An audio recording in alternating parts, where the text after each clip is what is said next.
and your podcast. Do you already have a podcast and trying to find ways to engage and grow your audience? Sign up for your Podcast Cadet audit today and let us help you explore new and exciting ways to leverage your content and elevate your podcast brand to whole new levels. From consultational workshops to affordable podcast production and maintenance packages, Podcast Cadet is your one-stop shop for everything podcast related on the internet. Visit podcastcadet.com today to sign up for your consultation or training and use code DUDES20 to save 20% off your entire purchase. That website again is podcastcadet.com.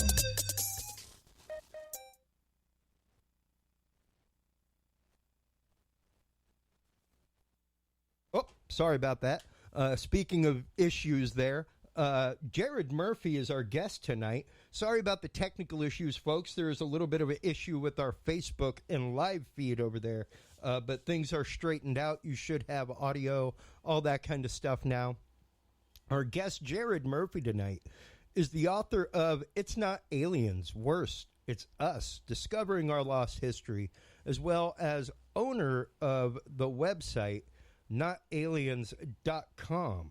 Welcome to the show, Jared. How are you today? Hey, I'm doing great. Thanks for having me on. Absolutely. Man, after going through your website, things like that, my copy of the book actually arrives Thursday. Everything in Texas has been still kind of catching up delivery-wise since our snowpocalypse of 4 inches. But yeah. Let's start at the beginning, because you weren't necessarily you didn't set out to be a researcher into such things in the world, but it's kind of where you've come to in life just through your path, people that you've met, and the world that you have immersed yourself in. Let's start at the beginning. And how did you begin down the road of this esoteric knowledge? Yeah, the very first time, it was really when I was young. I thought I'd be an archaeologist, and then the second thing was to make movies and write books. And then I saw Indiana Jones, and I'm like, no, I'm going to stick with archaeology. And then I was all about the mummies and the golden statues, and I thought that would be great. And then I grew up having a great love of history. My grandfather was a tank commander in World War II. He landed in a tank at D-Day and was in a tank through Belgium and Holland and back to France for Battle of the Bulge and all the way to Berlin. And I was just fascinated with history. And I went from World War II forward and backwards and got into the Dark Ages, and I kept going. And I will out myself as a complete nerd and tell you that I was reading In Search of Schrodinger's Cat and Schrodinger's Cat, yes, and learning quantum philosophy. And I thought, I just kind of kept up on all of that, where being a self-experimenter and being interested in a number of fields, where I thought one day when I'd finally get back to writing books and making movies, I thought, I had some experiences in the past where I had I had published some things, but then I'm like, okay, I have an idea for a fictional book, and the fictional book is going to be militaries are going to locate the oldest mummies on Earth, which are, at the time, the Paracas. This is about 5 years ago, and I'm thinking, okay, they're naturally preserved to 9,000 years, and so the militaries, the premise for my book would be they would reanimate the oldest mummies that they could find in order that they could recall from their memories buried and lost ancient high technology that would be of value, and I would build a fictional book on that. And I had an interest in spintronics and quantum computing and then genetic memory. And I've always had an interest in all of this in science. And I thought, oh, this will be a great fictional story.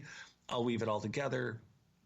And then I get 2 or 3 days into studying, and I end up doing research on the Paracas of Peru. And the first thing I get led to is a movie that a lot of people, not the movie, but a lot of people might be familiar with Brad Pitt in The Lost City of Z.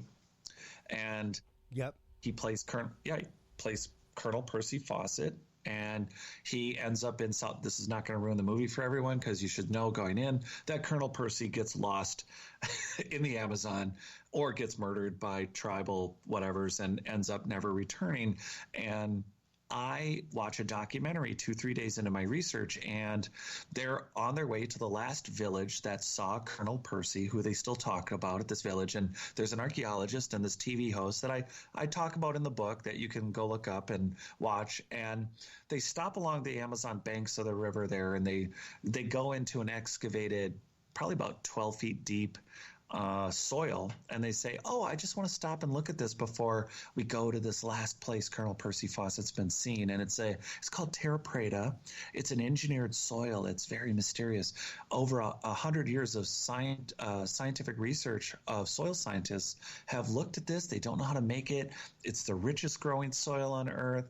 And in the future, as I looked into it, it turned out that it had piezoelectric properties. It had a number of other capabilities that literally made no sense. And they said in follow-up, as I get 3 days into research, they say, "Oh yeah, it's at least twice the size of Great Britain here in the Brazil. And Terra Preta also shows up in North Africa and Australia." And I'm like, hold on here. There's an ancient engineered soil all over the earth, and there's not just Terra Preta, there's other ones. And for 3.5 years, I start with this one pillar and start looking and seeing that there is ancient engineered soil in places that should be nomadic, and they are not nomadic. They should not be, like Göbekli Tepe should be where Göbekli Tepe is. And instead we have engineered soil all over the earth 3.5 years later. And Olaf Phillips, Anomalies Press, my book, we spend 6 months editing and adding things, and before you know it, it looks to me, and this isn't ruining the book for anyone, but that a lot of the UFOs that aren't accounted for as military, in reality, is it likely that they're interdimensional space traveling aliens, or is it likely, based on all the evidences we can table from engineered soil with piezoelectric and self-maintaining and replicating capabilities, which we can get into, to genetic and frequency and energy things that seem to appear within these polygonal, like the Great Pyramid and these other polygonal constructions around the world? Does it appear that a very advanced, ancient, lost human society was here, fell apart, likely survived in some capacity, and what we mistake as not terrestrial humans are really just genetically bod-modified, zero-point turning, tic-tac flying humans, in a nutshell? Well, yeah, and I mean, that's kind of the discussion, like I said earlier, that we had with our guest, Stephen Meyer, about from the Pharaoh's Pump Foundation, is that all too often we are ready to jump to the science fiction extreme. Yeah. Let's just say. And I mean, to no fault, you sound like you're right up around my age. I am 45 years old. Maybe you're younger than me. But maybe I'm not, but you don't take that back. Take that back. Okay. No, I'm perfectly fine. I'm comfortable in my 40-somethings. Yeah, same here. And I mean, it really is the fact that we were really that first generation for this to be an ingrained part of our culture already. Yes. It's not like it was our parents, who grew up going to drive-ins and then, grew up seeing alien movies come about, Jetsons, things like that. I even saw a meme picture today that was talking about how the Jetsons was so accurate. It was like, look, virtual doctor visits, teleconferencing, working from home.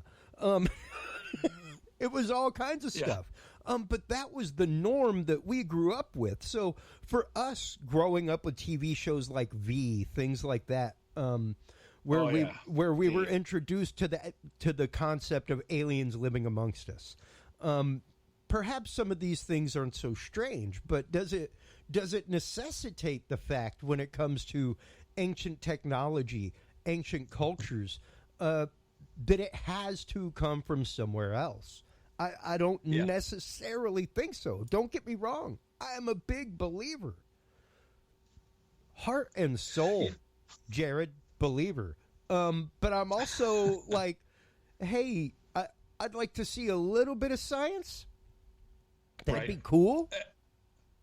So in 3.5 years, what really is crazy is to say, And I try to explain it to people too about our generation and about the differences of, Eric von Daniken's groundbreaking work, and for people to shift this paradigm that it just really wasn't there's a reason the Christian faith stayed in Latin for as long as it did. You can't question anything. It sounds mysterious and interesting. And then, but here we are if you table just the facts we know, not, oh, well, that's coincidental. Oh, that's a mystery. Oh, that's mysterious. No, it's not mysterious. It's a fact. There is, and again, having 20 years in historical remodeling, when I look at a construction, I see it very differently than a lot of people. But anyone who's does any architectural work, physical building, you don't go to Machu Picchu or Ollantaytambo or Sacsayhuaman or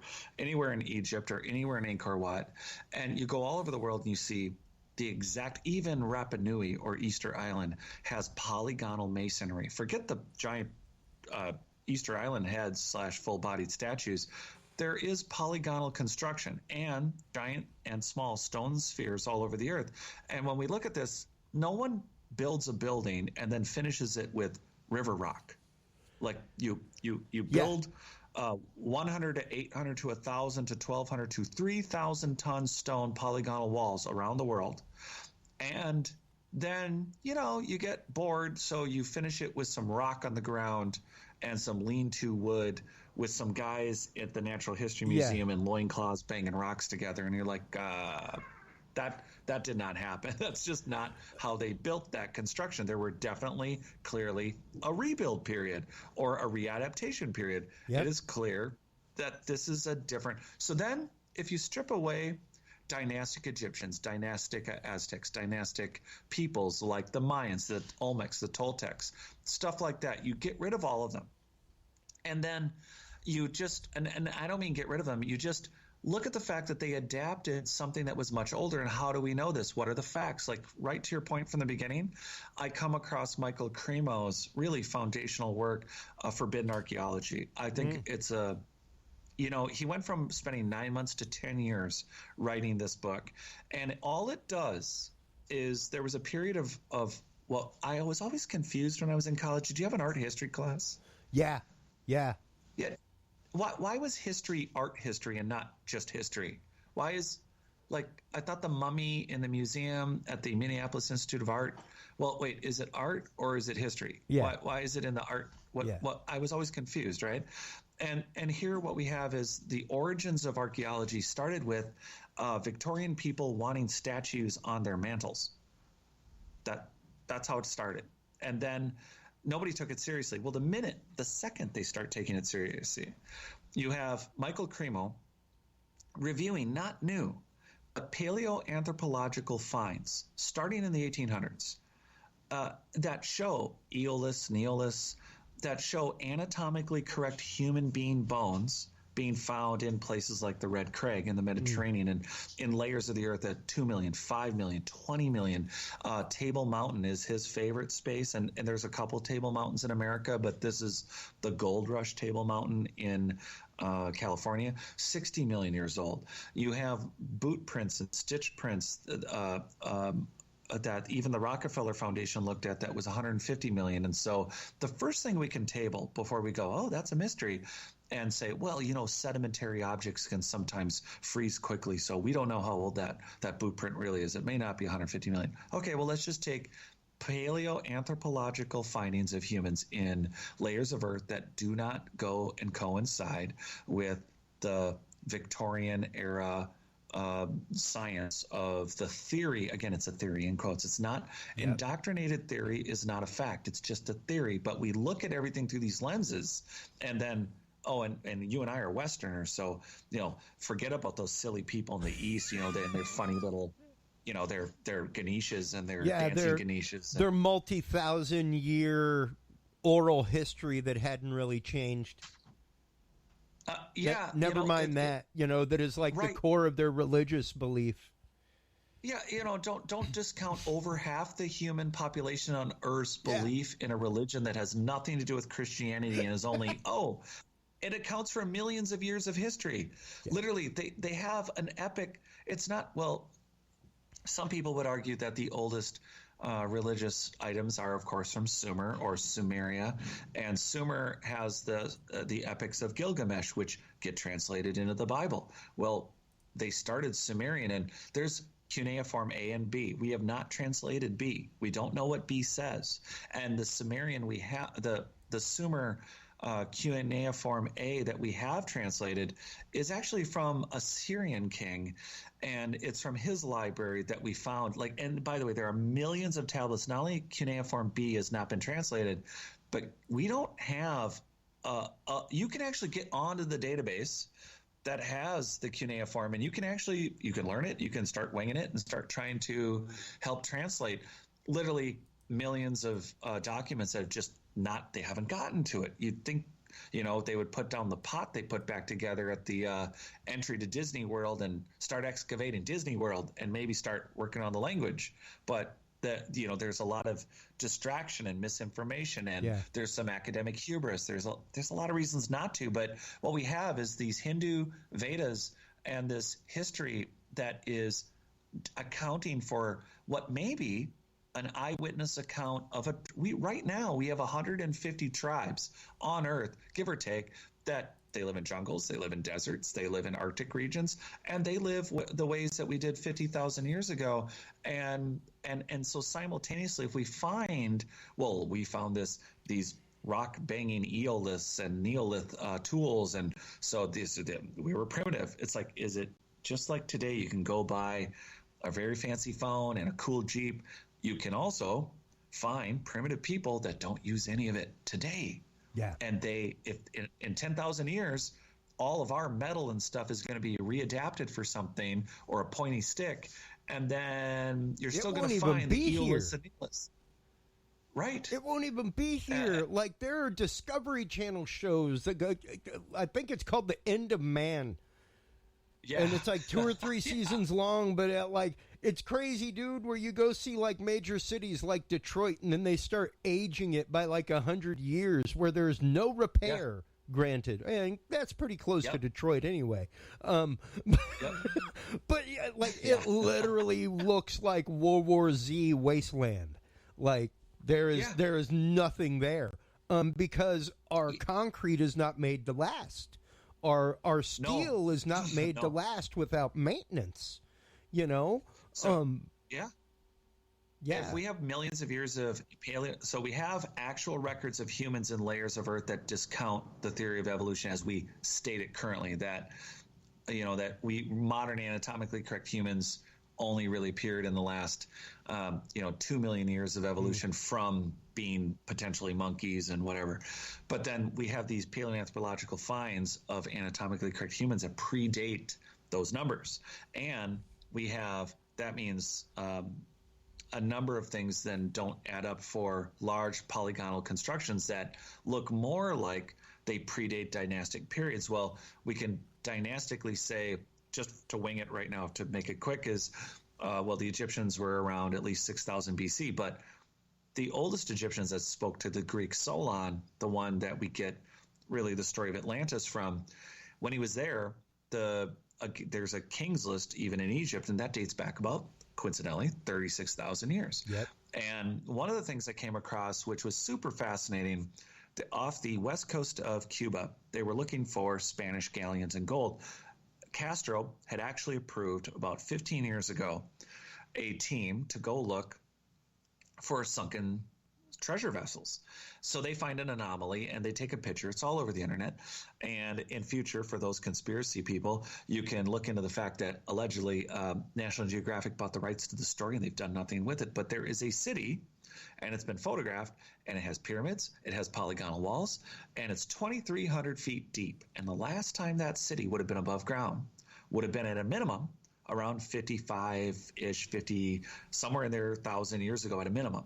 Yeah. And then we have massive land masses and I'm going to equate that city, which also lines up with a mainstream theory of humans, they say, and Denisovan and Neanderthal, and a mystery, in quotes, mystery, 14% of a species of humans that we don't have an eye on, not to mention the fact that we didn't even know we had a double helix or quad helix. I mean, there's actually a quad helix, but we didn't know anything about all the DNA mapping that we're even familiar with has been in the last 26 years. And it was a woman, not men, that actually came up with that DNA thing. But that's a different story and for later. And what we have is a supervolcano having a super catastrophe, which we estimate at about 75,000 years ago. So a lot of people right now in longer dialogues and conversations, people like to jump to, yeah, something really happened or multiple things happened during what's called the Younger Dryas. So somewhere between 11 and 13,000 years ago, we think, oh, it all went to crap. Well, we're assuming that these elongated skulled people that I started talking about, the Paracas, which are not pressed, their heads are not pressed, they're made. Yeah. They're just born this way. So for all those people who are 6 degrees of separated, dudes, everyone out there that knows someone that says they work at a prestigious university and no one has genetically mapped the Paracas or any, by the way, all over the earth, elongated skulled humans that were naturally born this way. I learned about some of the details about their anomalies physically with some work Brian Forster's done. I showed it. He said he showed it to doctors. Well, shit, I showed it to a couple doctors. I showed it to a couple surgical nurses, and I said, what do you think of these skulls? And they went, the suture lines, the neck, everything that Brian Forster was pointing out in his books, the doctors and nurses I showed it to, they were like, what the hell? Yeah. And yet we don't have a single academic institution that's had the nuts to pick up what's literally in their face. There are bones all over Peru, literally laying out, and not just bones, man. There's actual genetic tissue. Almost entire graveyards that have been exposed from. And granted, you know, the looters leave the bones. The bones are worth nothing to them. They're looking for pottery. Exactly. They're looking for gold, beadwork, things like that. So they leave the bones. But the odd thing is, like, the scientific find is the bones, man. That is worth untold knowledge to mankind. And it's interesting that you bring that up because whenever there are no sagittal sutures on the Paracas skulls, like they're normally 4 points of connection to a human skull, and these only have 3. And it's absolutely phenomenal to know, like you said, that these bones are just laying out exposed, and yet still science, like you said, it is their own hubris. And we talk about it frequently on this show, the quote religion of science. I like Karl Lehrberger's thing. He calls it the archaeopriests. Yeah, straight up, man. It is the temple, the priests of the temple of Syrinx. Like, we will control what you think. Like, that's not a guitar. You don't know what you're talking about. That will do no good for humanity. It's horrifying, but it's so absolutely true. We deserve to know. And not only do we deserve to know, I'm pretty sure that we're funding to know. Yeah, no kidding, right? You know, so like we're funding the people to actively, academically lie to us. That is so well put. That's just so well put. It blows my mind, but it's absolutely true. So here's something for someone, and this has to do with something I'm going to be doing here. Hopefully it is a bit longer plan, but one of the things as a construction guy and as a builder, something that I'm very familiar with is foundations and construction and heavy weights. And so there's a couple things. I mentioned the word polygonal. So these are these blocks that the first thing everybody says, you know, is you can't fit a piece of paper between them, and they're super good joints, and they're usually brought from hundreds of miles away, and they're the hardest stones on earth. And it's always a combination of quartz, limestone, basalts, and there's a piezoelectric property to it. Youssef Ayawan of Egypt does a video testing that theory. You can see that's on Ben from Uncharted X. That's one of his videos, and it's a great example of the piezoelectric quality. So we have this engineered soil, but these polygonal constructions, everyone talks about them. Like I named off Ollantaytambo and Sacsayhuaman and Tiwanaku and Pumapunku, and Cusco. There's Egypt. There's polygonal construction, Temple of Delphi, Greeks, all over Greece, Malta, Sardinia. It's all over the world, this construction, Angkor Wat, Easter Island. And then again, remember everyone, it's not above ground. It's underwater. There are cities, not just off the coast of Cuba, but Doggerland used to connect Ireland and Scotland all the way to France. And Doggerland, much of it was above water even 4,000 years ago. That's well within dynastic periods. And the thing that I'm getting to is that something no one's soil's not sexy.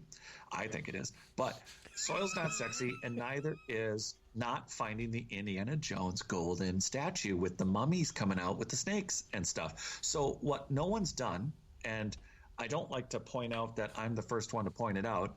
However, construction of foundations of polygonal walls that are millions of tons of stone that after all these years not only work together in earthquakes, something I had theorized, and right before publishing in 2019, some scientists corroborated my theory, not because they knew of my work, they just independently said, hey, we noticed that these, in quotes, Greco-Roman amphitheaters and these assorted other constructions appeared to have seismic metastructures within their foundations. It appears that the pylons from their geosurveys showed a very earthquake muting capability, even from the pillars within the foundations.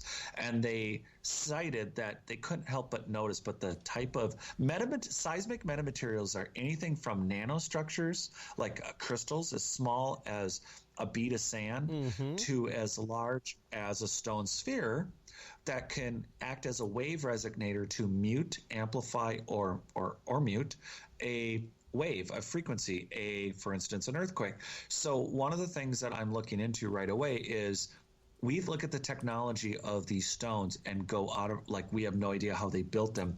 And that's the first thing that you should table for anyone who's either not just a stonemason or a stoneworker or a granite countertop maker, but the very act of quarrying the size of the stones and the way they're shaped and the types matter to the equipment, that not only are they building them in a way that is muting an earthquake in that exact area to wherever that theoretical tectonic plate is in the ground, they're creating a building that also has piezoelectric properties, but also the seismic metamaterials. This is the thing that no one's ever talked about, and this is a thing that that's I interesting. actually don't point it out.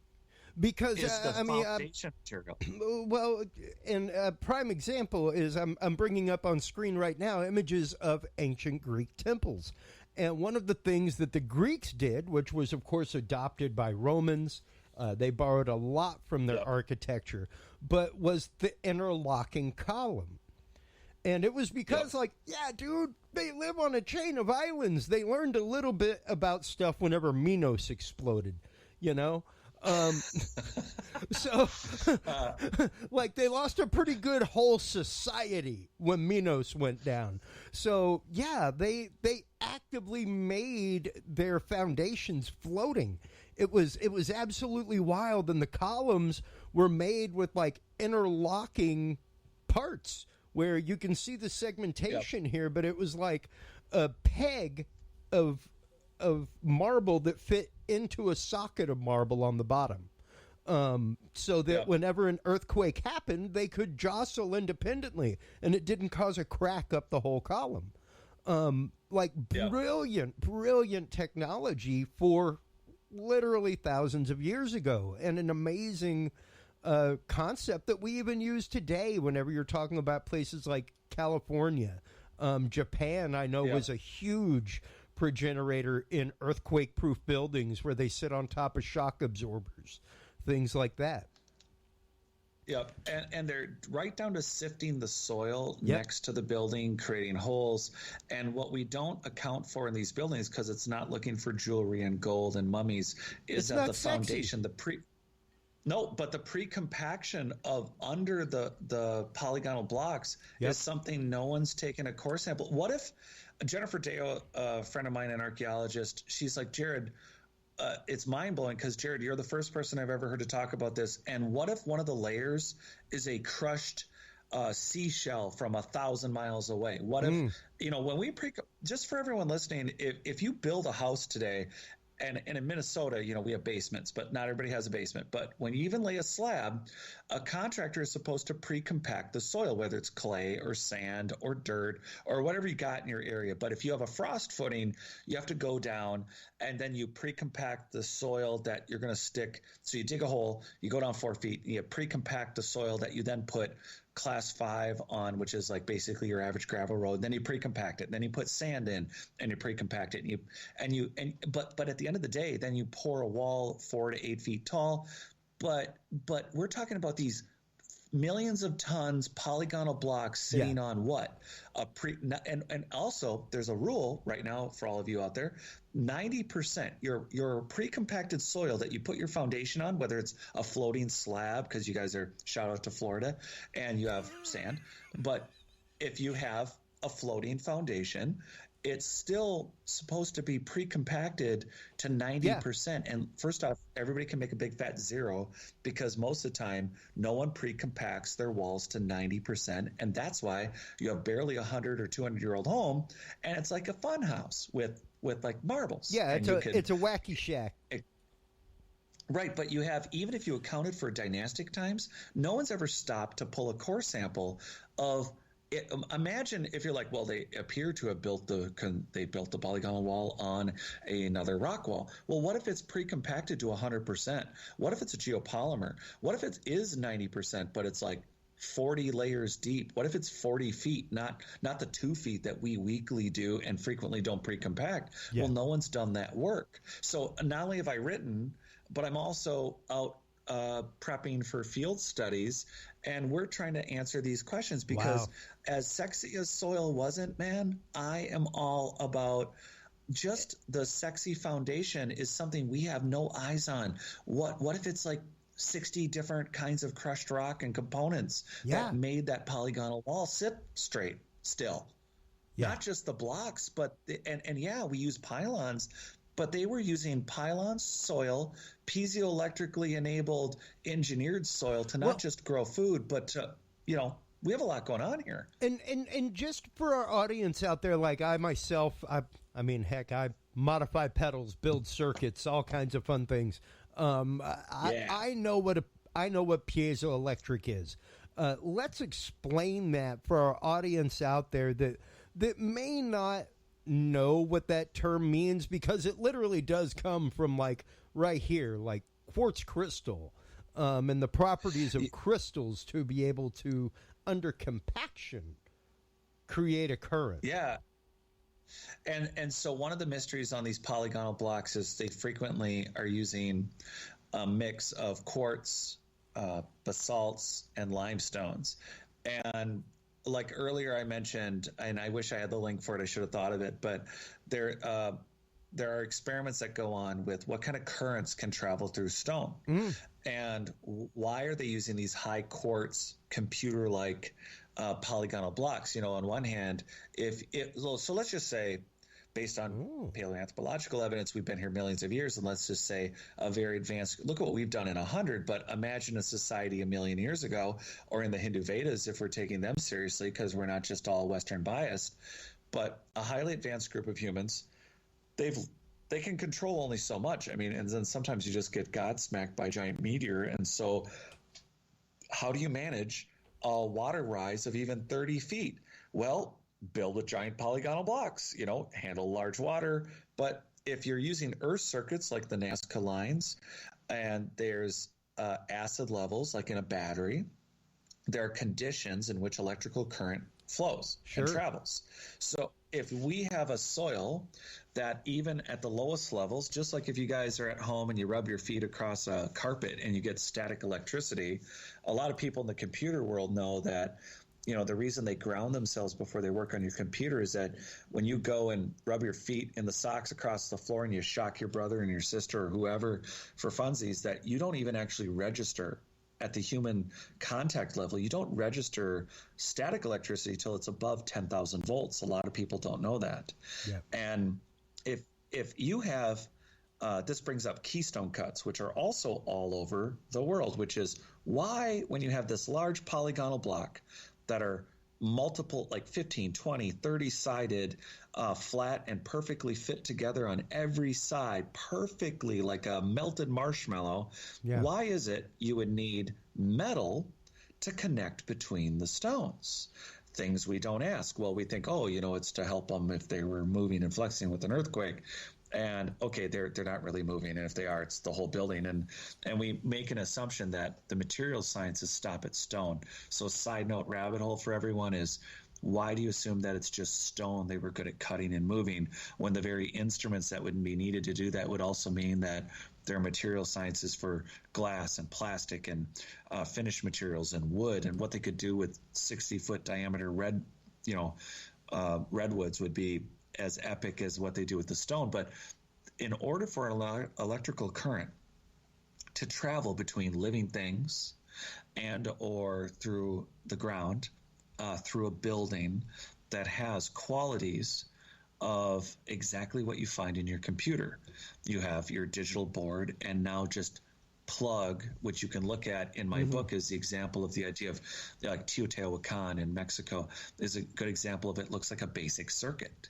And then we have these other elements with the metal connecting points between stones. What is it that they're doing with these buildings? One, they've been around hundreds of thousands or tens of thousands of years, and they need to build in a way that is going to withstand large incidents. Two, might be scalar wave induced, but the piezoelectric quality is that the building itself can be connected, where barefoot runners and people already know that, and not just the Paracas, and this ties us in talking about the electrical switching going on in the buildings themselves, that these buildings are conducive to communications with what we already scratch our heads at within our pineal gland, within the Carillion photography and vibrational, not woo-woo, but actual science of homeopathic medicine falls under vibrational medicine. Yeah. And there are so many aspects and pieces of the human condition. Like I talk about superhumans. I follow Wim Hof.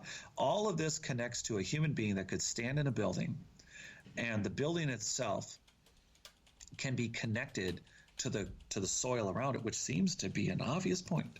But if it had electrical current capabilities of being able to transmit a current that doesn't electrocute everyone standing on it, but can connect to a building that is built very much like a giant motherboard circuit, a simple circuit, like Teotihuacan.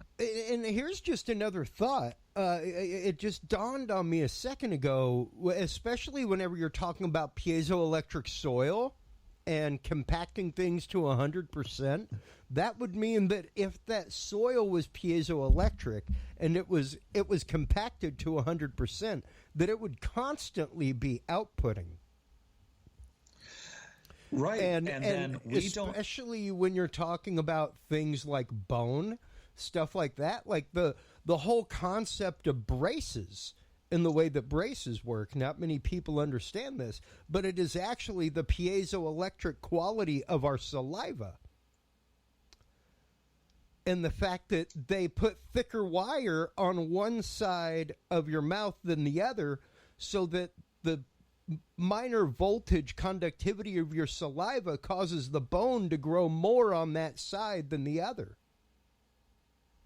So I learned something today. That may actively be something about why people like the Paracas Indians, stuff like that, people that were around these facilities and worshipped in these facilities regularly, that perhaps they were experiencing a different type of bone growth. That's interesting. And also, I think that we have slivers of truths in all the post-flood, whether it be legends or faiths. The reality is that we label every one of it drove me nuts even when I was doing art history. This was a temple. This is a temple. They were worshiping here. That statue's a goddess. And I'm like, these are like, they had so much time in between killing deer to worship. It's an incredible society. They just all the time in a church. They never built anything unless it was a church. Everything's a goddess. It wasn't an 8th grade dude making a big boob statue. It was a goddess. You sure it wasn't an 8th grade kid? Just like dad's the potter in town, and it's like, oh, I made another booby statue. Yeah. Why isn't it that guy? Yeah. Some kid. And then it's like, oh, this is an adorn. This is a very important fertility goddess. No, pretty sure it was an 8th grade kid, just being stupid in shop class. And so we have a pinhole view.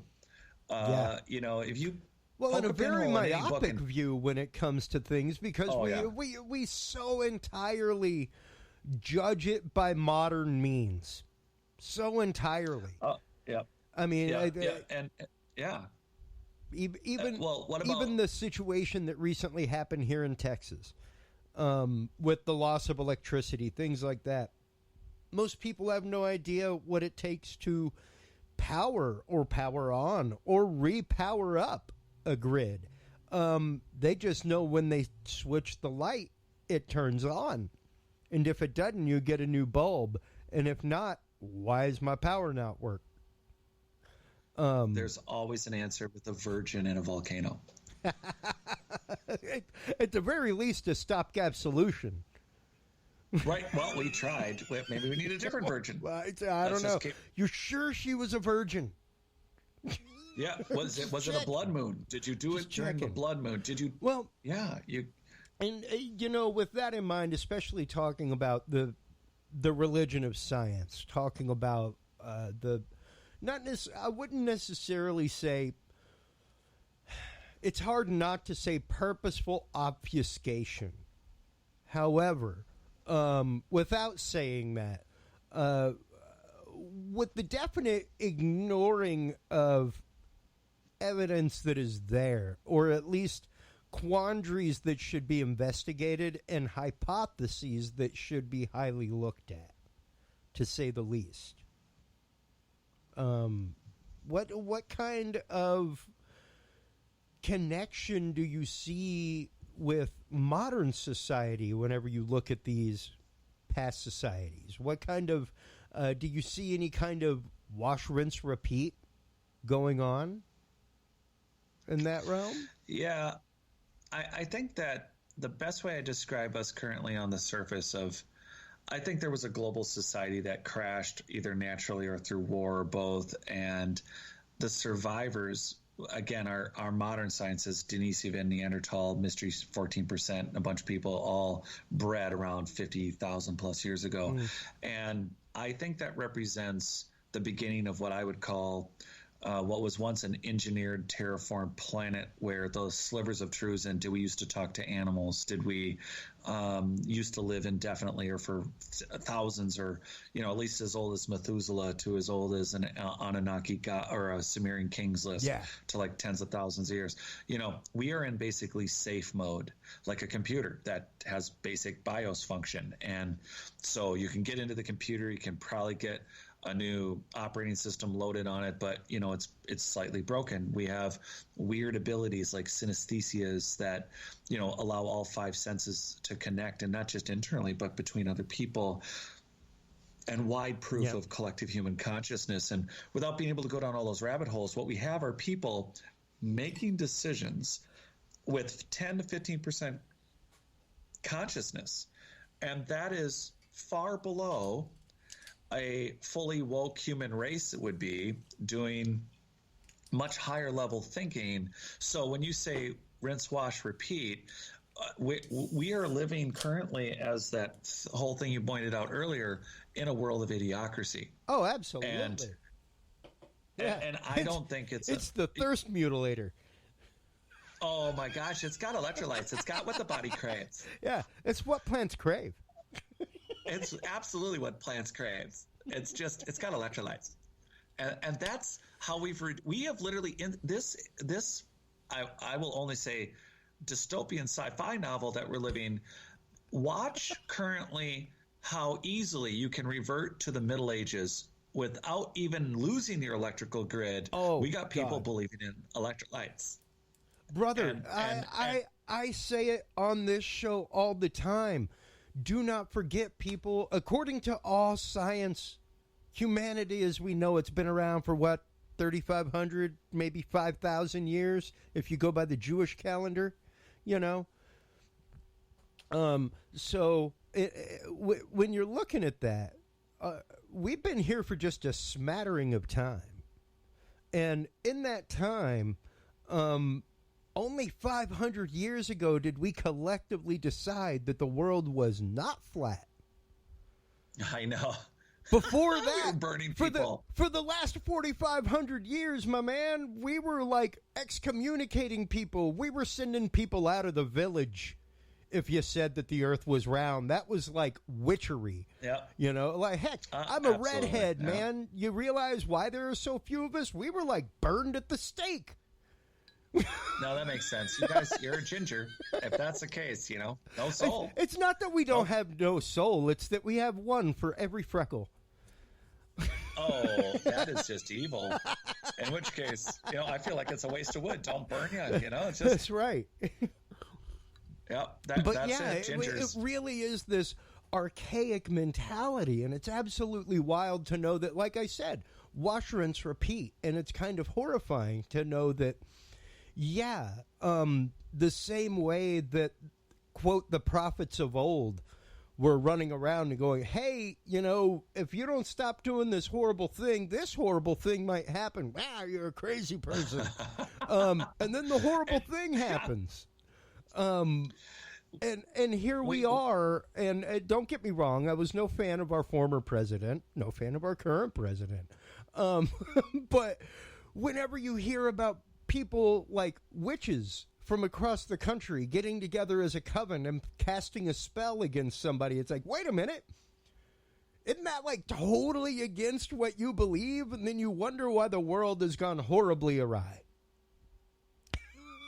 Like, yeah, it's stunning to me that we have all these institutions of alleged higher learning and institutions where we say, if you got a problem with your body or something, these are the places to go, and we have well established science. It is not a new thing, and then we jump into the dark ages and witchcraftery and say, well, do this and you'll be fine. And it's like, is anyone at all discerning wisdom from belief and the difference between the two? Yes. And nope. Not at all. Would you like two things that don't work? Yeah. Are you? Is this? And I have these dialogues with people privately, and of course, that's why I have notaliens.com for the member area, but also Rockfin, where it's like, okay, can I say this and not get banned? Oh yeah, absolutely. You can give it a shot, brother. And if anything, you got my airwaves to give it a shot on. My joy is giving people the news that their episode has been banned. I think we've coded it just fine, but it's like two wrongs do not make a right. No. Have you read everything you needed to know you learned in kindergarten? That was a great book. That's it. The Emperor's New Clothes. I tell people all the time. I taught ages 4 to 40 in my life, and technically the only difference is by 40 you should know not to pull people's hair. Right. Like, I have been asked the most stupid questions by a 40-year-old and the most deep confounding questions by a 4-year-old. We are no different. The only difference is how we view our selfishness in the world. And if we do something good and altruistic with it. That's it. Yeah. And if everyone out there listening hasn't picked up what you're saying, it's sometimes you want to sit down and have a beer with a 4-year-old. Yeah. Yeah. See? I sit down and have a beer with mine. He's kind of jealous with the fact that he can't have it. But we have great conversations. Right. Yeah. And this is also my argument, by the way, where I think we should give no breaks to older drivers. None. They should be the fastest, most efficient Indy 500, horn honking, pissed off, aggressive Indy 500 left hand driver. Turns at 120, dude. Oh, absolute. We're talking Fast and the Furious Tokyo Drift. If you can't be the best driver, and by the way, the most courteous, efficient, like if you have an option to be in the middle lane and allow people to turn right and left, you get a sticker. Wait a minute. Are you like me and purposefully don't hover in the right-hand lane so that you can complain about people that hover in the right-hand lane? Because I gladly psychologically admit that is why I do not hover in the right-hand lane, is because otherwise I cannot reserve the right to complain. Well, it's just before you walk out your door, you should recite something. You are not the only one on the road. Everyone has somewhere to be. Everyone has somewhere to be in a mall. If you stop walking and you know there's hundreds of people behind you, they now have to walk around you. Step to the side. Step aside and then stop. Yeah. But don't go out and assume you're the only person on the road. In fact, develop a herd mentality and try to work efficiently together, because guess what? No matter how many people you pass or inefficiently cut off or inefficiently drive around, none of them will be in the spot where you're going to be when you get to where you need to be. None of them. And stop slowing down at accidents. What the hell? Just something horrible happened. Move on. It's got electrolytes. It's got what my eyes crave. Well, and I know that we've kept you right at an hour right now. If you have a few more minutes, let's chat real quick, because the concept of piezoelectricity is like so entirely near and dear to my heart. And like I said, whenever you started talking about the piezoelectric quality of some soils and the fact that this piezoelectric soil exists across the earth, I want to crack that nut a little bit more, because it's not crazy. Not sexy for most people. It's not sexy for normal people, but for people who listen to this show, it's sexy as hell, Jared. Right. Like straight up, those are the nerds that listen to this show, because it's something phenomenal to think about. The fact that a soil in and of itself can create energy. And granted, whenever you're talking about piezoelectric, don't forget that also means that, much like a piezoelectric buzzer, when hooked up in reverse, can act as a microphone and pick up signals, it can send signals too. Oh, you're getting somewhere for me, which is great, because we're going to bring the Nazca lines in on this, which Eric Von Daniken. And it's interesting because you referred to them earlier as living circuits, as Earth circuits, and I really want to let's move from the piezoelectric soil and its presence across the Earth, because now, granted, that's one that I think would be. I do not discount the capabilities of our ancient peoples. I do not.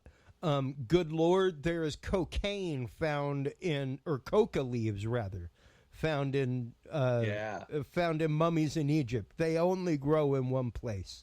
Like you cannot grow coca outside of the Andes and outside of South America. It just does not work. No, they had the international patent for it back then, yo. So yeah, exactly. They were the first Pfizer. They were. Peru is Peruvian for Pfizer. Granddad just sneaking a whole line, going, "Tell Cleopatra she ain't getting none of her normal monthly shipment." Yeah, she ain't getting no regs now. No, see how our birthday party goes over now. That's it, and to say that they had no contact, I think, is utterly naive. Utterly naive to say in any context. I mean, even whenever you look at some of the artifacts found on the east coast of America, even whenever you look at things like America's Brazil, Stonehenge, absolutely. America's Stonehenge, there's 800 sites like America's Stonehenge. Yeah. I'll be there May 1st in person, and nice. I'll be giving a live lecture. You can actually meet me and come to my live lecture on May 1st, Saturday, or hear it virtually. You can get a ticket on Not Aliens, but there's also Amphora Bay in Brazil. It's literally Amphora Bay because it's filled with Roman galleon Amphoras. jars, vases. So there's Yeah, and then we have and then I'm assuming you've talked to your audience about the P. Reese map, Yes. the maps of the Sea King. So what are we doing with accurate So here's two parts. One is the coast of Antarctica with no ice on it, which was at least 8,000 years ago, 6,000 at a minimum. But then you have accurate projections of longitude. That in this Which map, did not exist. Yeah, no, it took 75 more years. Did not exist until the coming of the actual compass, and the compass rose and all that. Yeah, the 75 years until they came up with projections that could match what was on that map. And mind you, something else some people don't know about the P. Reese map. Admiral Reese, that map was just not. That was actually a world map, and that was a ripped off section of a world map. And then you have accurate depiction of North America. Yeah, and way beyond a scale. And they write on the map, well, this is a copy of a bunch of copies of a bunch of stuff. We're just doing an update, basically, in a nutshell. Yeah, there are footnotes. And so, right, and then back to Sumer, again, curious, we have the Babylonian Plimpton tablet, which is showing the Pythagorean things that were credited to Pythagoras almost about 1,000 years before, and in the form of what is basically a teacher's tablet, which clearly shows that they've been around it a long time. And then the coincidences of pi being used in ziggurats and pi being used in the Great Pyramid. And what do we know about pi? Its first and foremost nerd out value is as an eigenvalue, sweet cheeks out there. It's all about the frequency, Kenneth. Eigenvalues. Amen. And even to know that the only way that the Great Pyramid of Giza could have been affixed atop the center of mass of the Earth would have been to know the Pythagorean theorem. Right. You got to know it. Yeah. It's essential because inside of that sphere is a triangle. It is such a squirm-worthy. Now we're all on the vertical of this.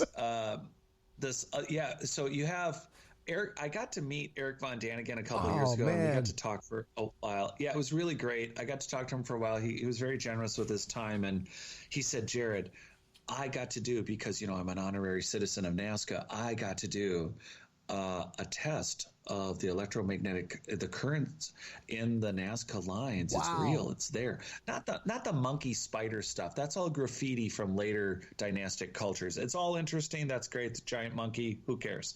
I care about, it's like graffiti on super high technology. And so you have these Earth circuits like the Nazca lines. There's Bolivian Nazca lines. There's literally just as many lines.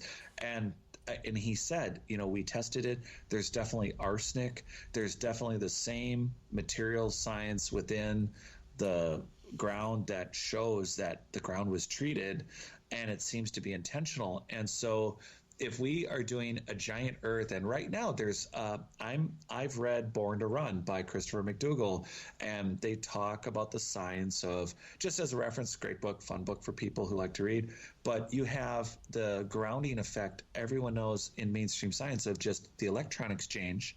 Oh yeah, you get barefoot, or you get back to the Earth, you actually have a download. But as you pointed out earlier, you can have an upload. And Absolutely. If you are And so now if you have same carrier frequency. Here we go. So here we back to eigenvalues, and we have too much. When you start tabling in a room, it's like, okay, let's just work out how advanced some prior unknown human society was. And if you table not just the math values of also the locations of these constructions, and mind you, again, metal, all other materials that are man-made would be repurposed or redone. Huge uranium deposits under Nazca. Yeah. As far as rare earth metals, things like that, lithium, all kinds of stuff.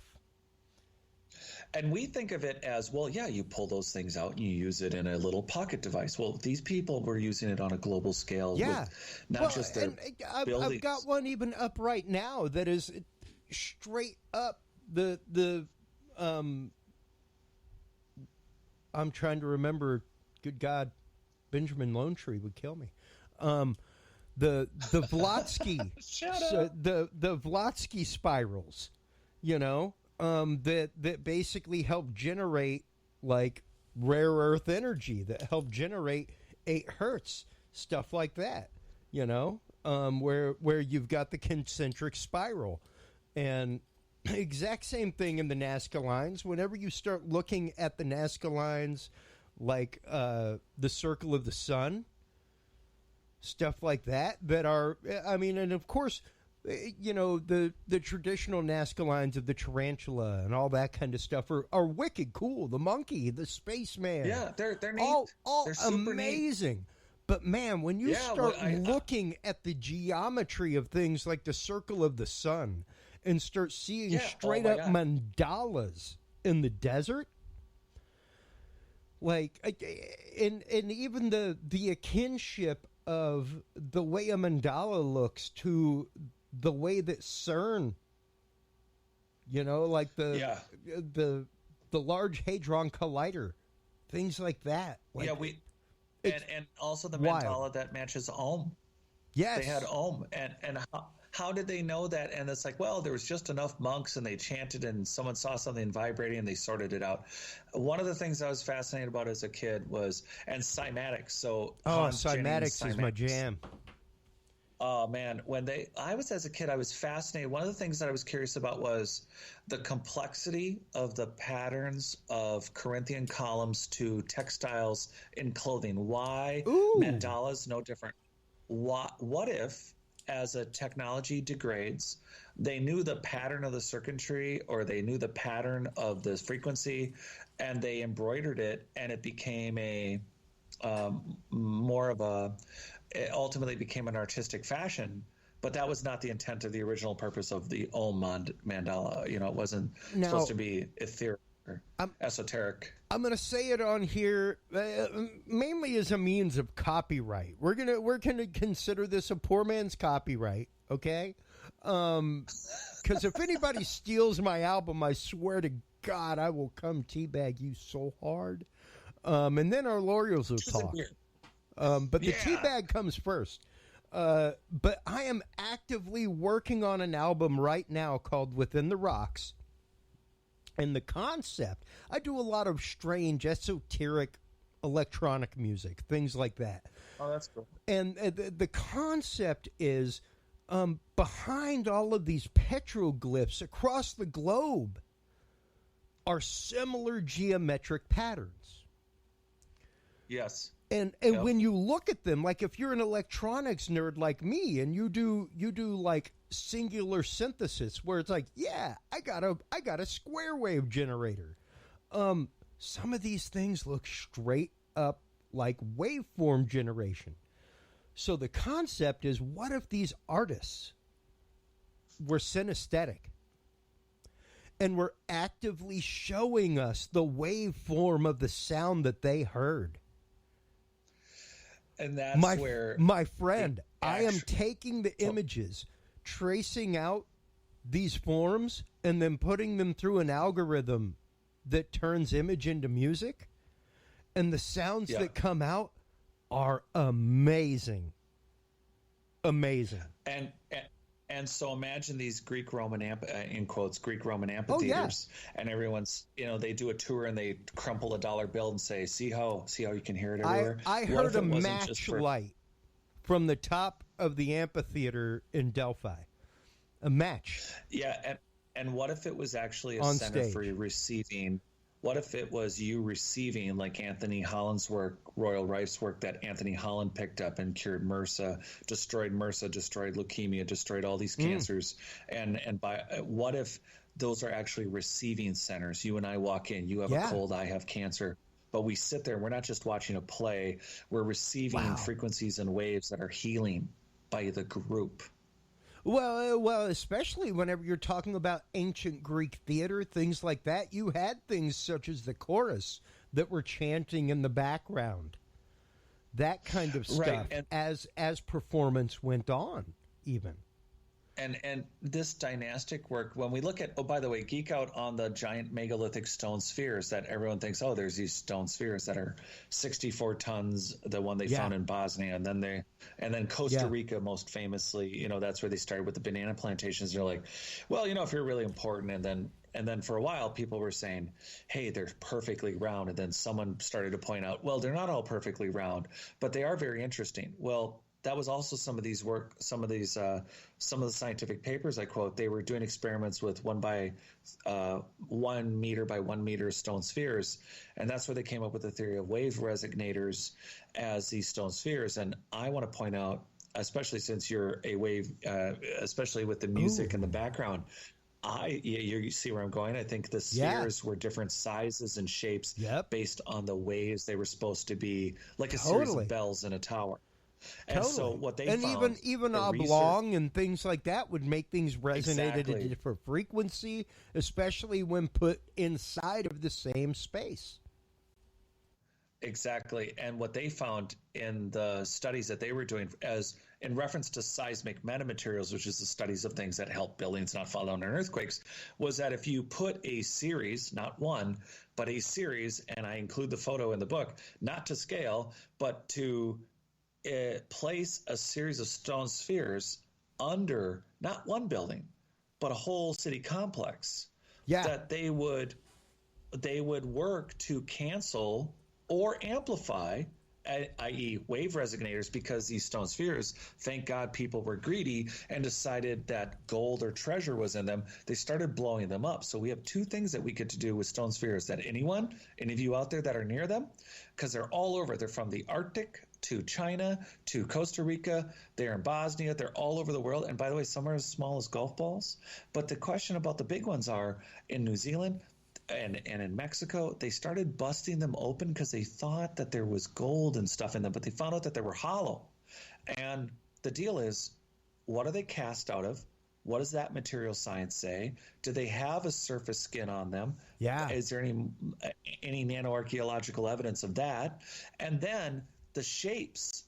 Let's get us, i.e. people interested in frequencies and sound. What does a material, is it quartz? Is it a feldspar? Is it a mixture? Like, why is granite so mixed?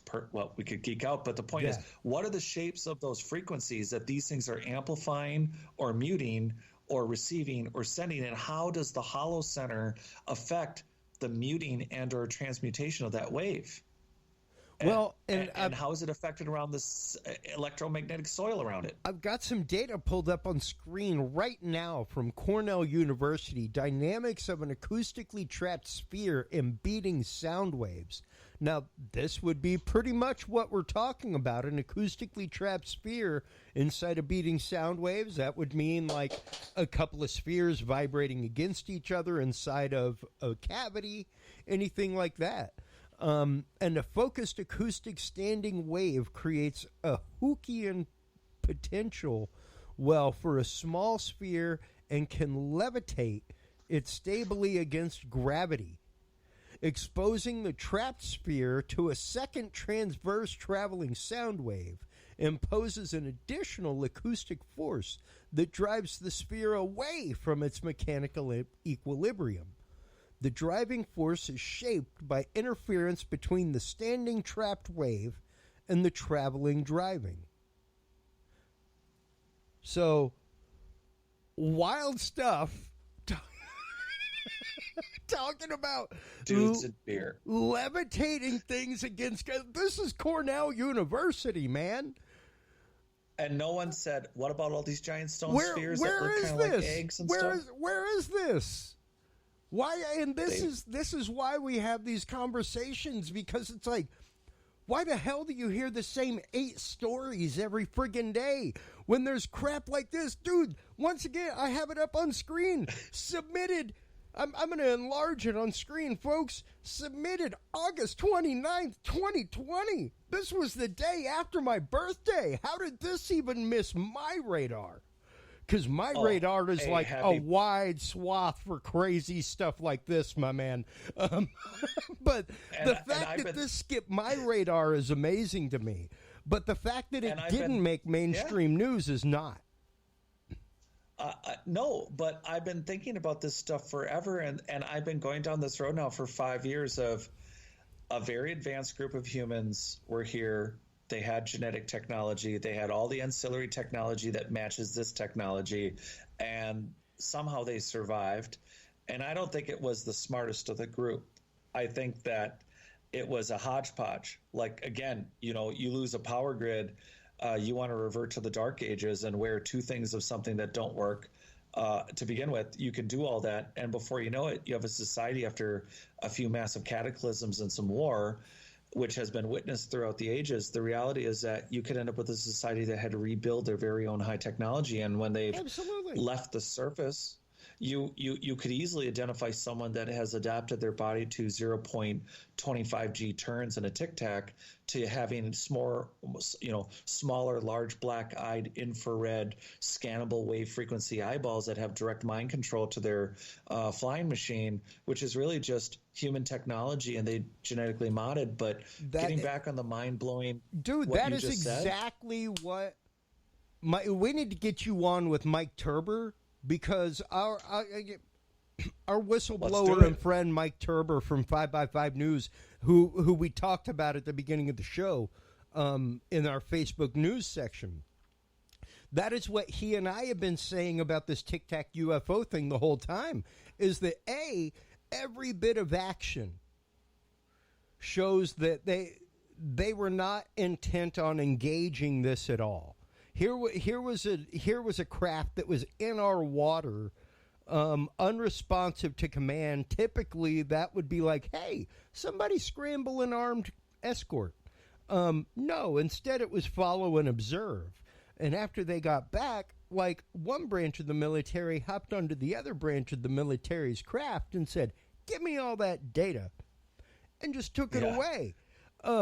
Which really more sounds like somebody testing some uber secret technology against our own known quantitative. Yep. And I think that, and what you just pointed out, when you strip away the mysticisms and paradigms and the indoctrinated, this is your starting point for our indoctrinated theories. Yeah. When you strip all that away, you see an article like the one you just read, and you apply it to something like, wait a minute, potentially floating stone spheres? Now, don't get me wrong, because I'm going to bring it back up on screen and read the last part, dude, because the last part will trip your brain. Far from behaving like a textbook-driven harmonic oscillator, however, the wave-driven harmonic oscillator instead exhibits a remarkably rich variety of dynamic behaviors arising from the spatial dependence of the driving force. These include oscillations at both harmonic and subharmonic of the driving frequency, period doubling roots to chaos and Fibonacci cascades. This model system, therefore, illustrates opportunities for dynamic acoustic manipulation on spectral control of the sound field rather than spatial control. And once again, like Cornell University, this is a study that they did in their physics department, and it just blows my mind because, once again, we are utterly spoon-fed one thing from the media. Yeah. But at the same time, if you follow all of, as my grandfather would say, if you follow the tricks, you'll get some gumbo. And if you follow all the rabbit trails, you'll end up with some gumbo. And there's so many rabbit trails out there right now, and that's all that people see is rabbit trail. They do not see the end product. They do not see the concept of, quote, soft disclosure. And the fact that as we slowly roll it, there's only one way we're going to be able to just like, dude, we are actively talking about hypersonic missile technology. Where the hell you think that came from, Jack? I try to tell people how terrified they should be. Only thing we have hypersonic missiles for is to intercept something that's hypersonic or faster. Right. Like, literally. So, yeah, it blows my mind how it has to jump to the sci-fi realm. It really doesn't have to be the sci-fi realm. Most people do not realize the fact that what we know as that threshold of technology that I guess at one point it was the oh my God, what was it? The calculation that gave us how many transistors could fit on a circuit at one point. Anyway, we have utterly crashed that concept. Yeah, we did. Like that disappeared a few years ago. And the fact that we now have machines that can pass Turing tests, that kind of stuff is just phenomenal. So to know that, here's a Cornell University study talking about rotating spheres inside of an enclosed space, creating a harmonic anti-gravity levitation field. Kind of sounds like what the Nazis were working with. Kind of sounds like what we've worked with on numerous occasions. Just wild stuff to see it out there. It is. Because I think something could really be seriously reverse engineered on the part that doesn't get spoken about is on the stone spheres in particular. Absolutely. Is that one is the size of them. So what would you do with ones that have the same function that are only the size of golf balls that they find? And so were there machines or were there things? Are they? And again, we're talking about like the schist disk. Are we talking about? Yeah. We have very limited pieces of technology from our pre-dynastic lives, and that's the issue. The first and foremost in our is when you see giant megalithic blocks mixed in with mud brick, you're not talking about the same group of people. You do not, as a builder or contractor, start with 100-ton stones. Yeah, you don't start with precision and then end with crap. No, and you don't do it. And that just comes from somebody who works in the realm of high-end AV. Somebody paid us a lot of money to get this job done right, and I am not going to just I can polish poop. You know what the problem is? You end up with poop on everything. Yeah, but it's polished. It doesn't matter how good the work was before. There's poop all over it now. And it's the same thing, like you said. Whenever you look at places like Ollantaytambo. Yeah. Ollantaytambo. Whenever you look at facilities like that, it really is just bricks laid on top of precision work. And that's much depth, more. They don't even have the depths down. They don't have the foundations down. Yeah. They don't know the depths. They were looking for gold and silver. So the very perspective, or to tell the last 1,000 or 2 years, real interesting. I think every human being in their memory is worth telling. But we have ruins that have been occupied possibly for tens of thousands of years. We have standing stones across the earth, like at Karnak, and that have clearly structural supports to what were once super constructions that right now our commercial structures are 20 feet tall of concrete, and the rest are 5, 8, 10 stories of wood. Now, they're building apartment buildings that are all wood for 8 or 10 stories above a parking garage and a first floor of concrete, spancrete. And when you look at the lintels and pillars in these new buildings that are going up as fast as they can build loft studio apartments, at least here in the Twin Cities, if the entire thing burned down and the rest was repurposed, all you'd have left is what looks like the standing stones at Karnak. Yeah. It'd be it. Well, and it's interesting because when you go to a lot of these cultures and ask them where it came from, they tell you that when they started using it, it was there. Yes. We didn't build it. We just found it and started using it. Even the Greeks, it was like who built? Well, the gods built this before the Temple of Delphi. But the Temple, Yeah, the gods built this.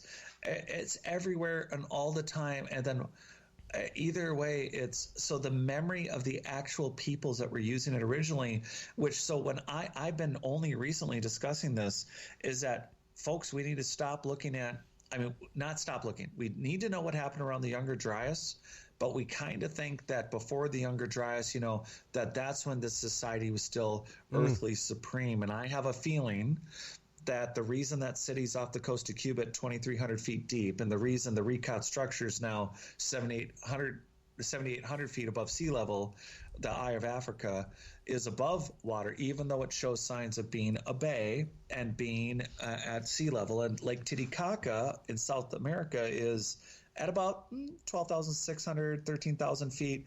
Why? And it has salt water with seahorses, which a high-tech genetically advanced society could easily salt water it and put in seahorses. But let's just assume that there's been a lot of upheavals here and there and around. But what are we talking about between that super volcano at 75,000 years and that Younger Dryas period? I think that's the window that 75, that 60. I was nailing it between 55 and 60,000 years ago, but it could be that maybe we're off on the 70,000 year, but somewhere in that window is, I think, when this global megalithic society got whacked. And then did they stay on the surface? I mean, the father of geopolymers, Dr. Joseph Davidovitz, who they've set papers out that some of the blockage at Tiwanaku appears, or Pumapunku, either site, they appear to be geopolymers. And is it possible? Explain, because a lot of people may not understand. I work a lot of corporate AV, and within that is the world of petrochemical. So I am used to sitting through a polyphen and olefin session for 2 hours. All right, I understand what a polymer is. That is just from sheer exposure and absorption in the corporate environment. However, not a lot of people painful. may it's not. I get paid to play with people's expensive toys all day. There's nothing painful about that. I don't care what I have to sit through. I could be actually working for a living. But stop telling people that. let's get into what that concept actively means real quick. So nobody makes, like you said, nobody makes concrete that lasts anymore. Yeah. The earth would be like, just what would Detroit look like, for instance, after we abandonment? lost the Roman formula for concrete, and that cured underwater in like hours. So we have the Roman concrete, which is one of the best examples, which, by the way, in quotes, we have the Greeks, and then before that, the alleged, again, kind of like the Clovis people in North America, we have the Etruscans. Yeah. And then we have the Greeks, and then we have the Romans, and we have this recipe for a concrete that does not need rebar. It does not need any metal reinforcement. It is so strong. We have this massive unsupported dome. A lot of people think of all these Roman, or again, the Greeks had abandoned things that the Romans took and or had occupied, but then readapted to be Roman. But what we also have is this large rabbit hole for later, the Tartaria, the Tartarians, a world empire that may include the Etruscans, but we'll sidestep it because we have architecture from Mongolia to Greece. Feel free to just reference the friggin' aquifers that still exist to this day from Rome. Yes, and so the question is, and the theory all along for alternative and truth-seeking historical, just anyone with the interest, is how much from the Romans, the Greeks, the Etruscans, and further back are just items they found, not only adapted, but they also, remember, folks, when people live with things, they repair them. If you have a home that's even 10 or 5 years old, you update things, you repair things, you replace things. Nobody in dynastic period just said, well, this is as good as it gets. They restacked blocks. They found aqueducts that were functioning, and they mimicked and they repaired and they adapted and they used materials they could do to improve upon ruins that were already there in pre-dynastic periods. And they even learned from the Etruscan society, don't make all your drinking vessels out of lead.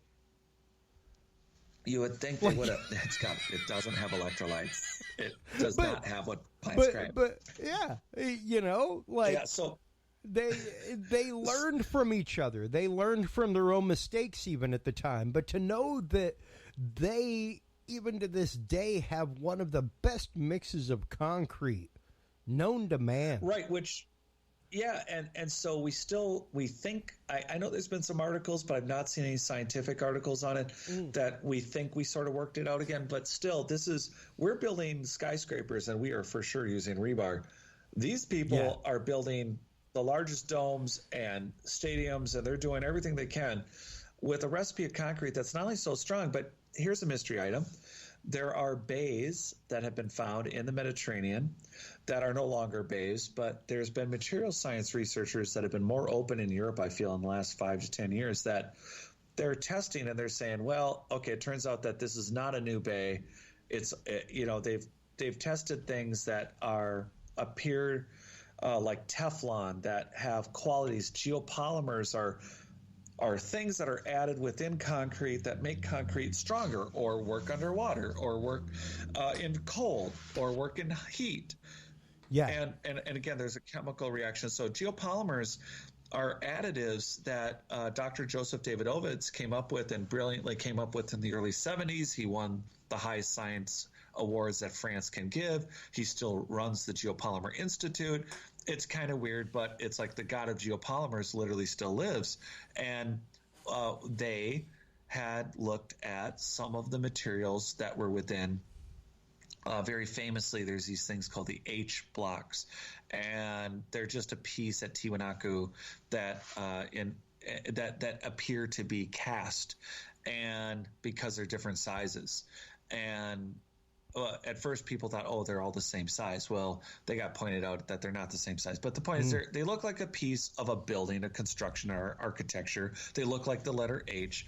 But they published a paper that said, well, it appears that these are actually – it's a cast creation of just like a concrete, that it's cast. And so – I like to point out now, if we start building a new picture of a high-tech human race that loses its world status, there's all these rock-cut ruins that are showing signs that for long periods of time, humans definitely did live or work underground. And we're not talking primitive people. I'm talking, very peculiar, very well-cut, rock-cut ruins, like even famously Buzz Aldrin and Eric von Daniken went to look at some in South America. But here we are with these geopolymers from bays in the Mediterranean that appear there's no mollusks, there's no barnacles, there's nothing on them. It's as if they're Teflon, and they're testing, and they're finding that it's not just these Roman, or in quotes, Roman constructions, that the recipe, and again, the recipe, just like descending information, like the Pythagorean theorem from the Babylonian Plimpton tablet. And one I haven't mentioned, the YBC tablet that has what basically is a hexadecimal 60-based sort of a spherical-based geometrical math that would be very useful if you're making, well, not only things in 3D, but using eigenvalues. And here's these geopolymers being used not just in dynastic Roman periods, but prior. We're finding cast stones, and for a society that 70,000 years ago, 60,000 years ago falls apart. But here are the Greeks getting a story from Solon, from the Egyptians, about you Greeks actually being very old, but you're very young now, but you come from a very old and a very strong, the legend, and as it all goes. What if Atlantis, not representing a place, but representing a period of high technology, but let's take the Eye of Africa and the Recot structure. What if, like that, and what if, like in Lake Titicaca region in Peru and Bolivia, that this idea of geopolymers in the H blocks, what if what we're seeing is the last time advanced humans chose to live in the open on the surface with anybody willy-nilly still being able to walk up to the door and knock. And eventually they abandoned that model entirely, and there is nothing left but dynastic surviving earth-wandering cultures.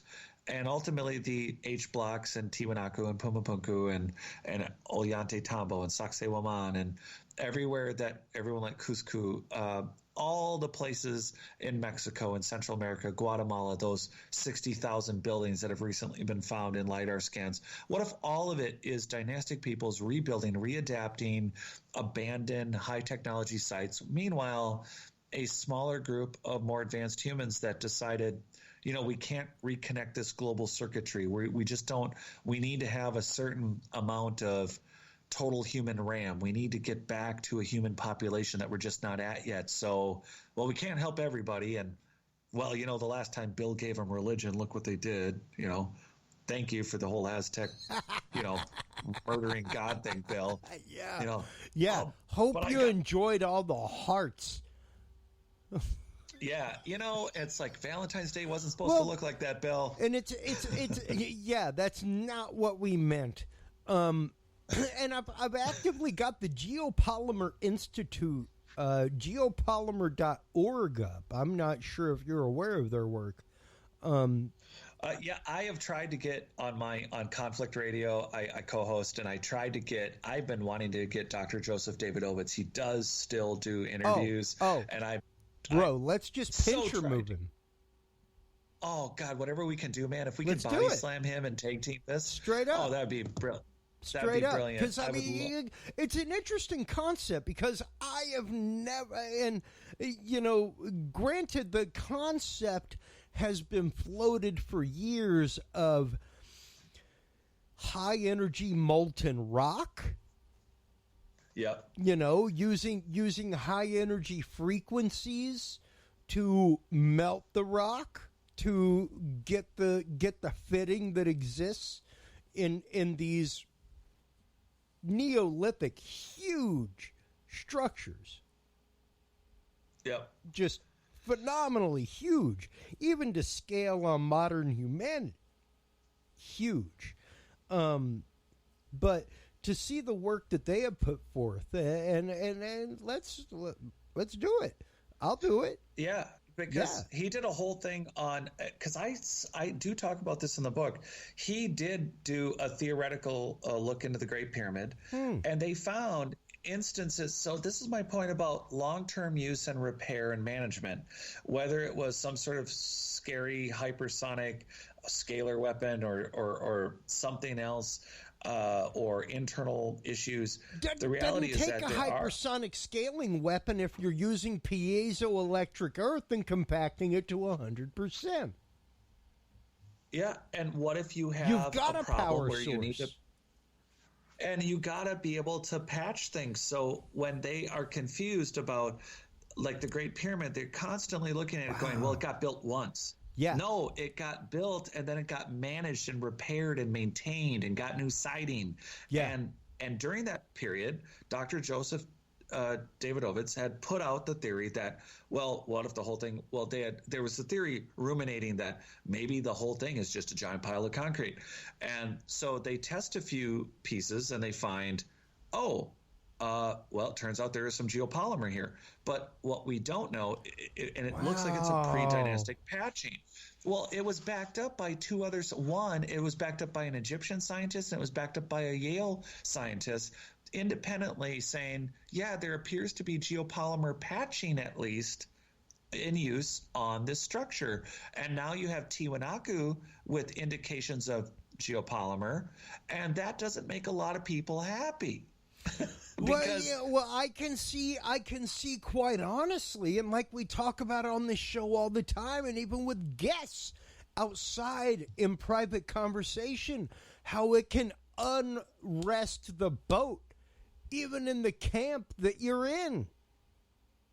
Yeah, there's not even agreement alternative. Because it's just as bad. This is crazy sauce, man. Like just going through and reading this guy's work at geopolymer.org, and this is no endorsement for them. This is not like a sideways endorsement of them.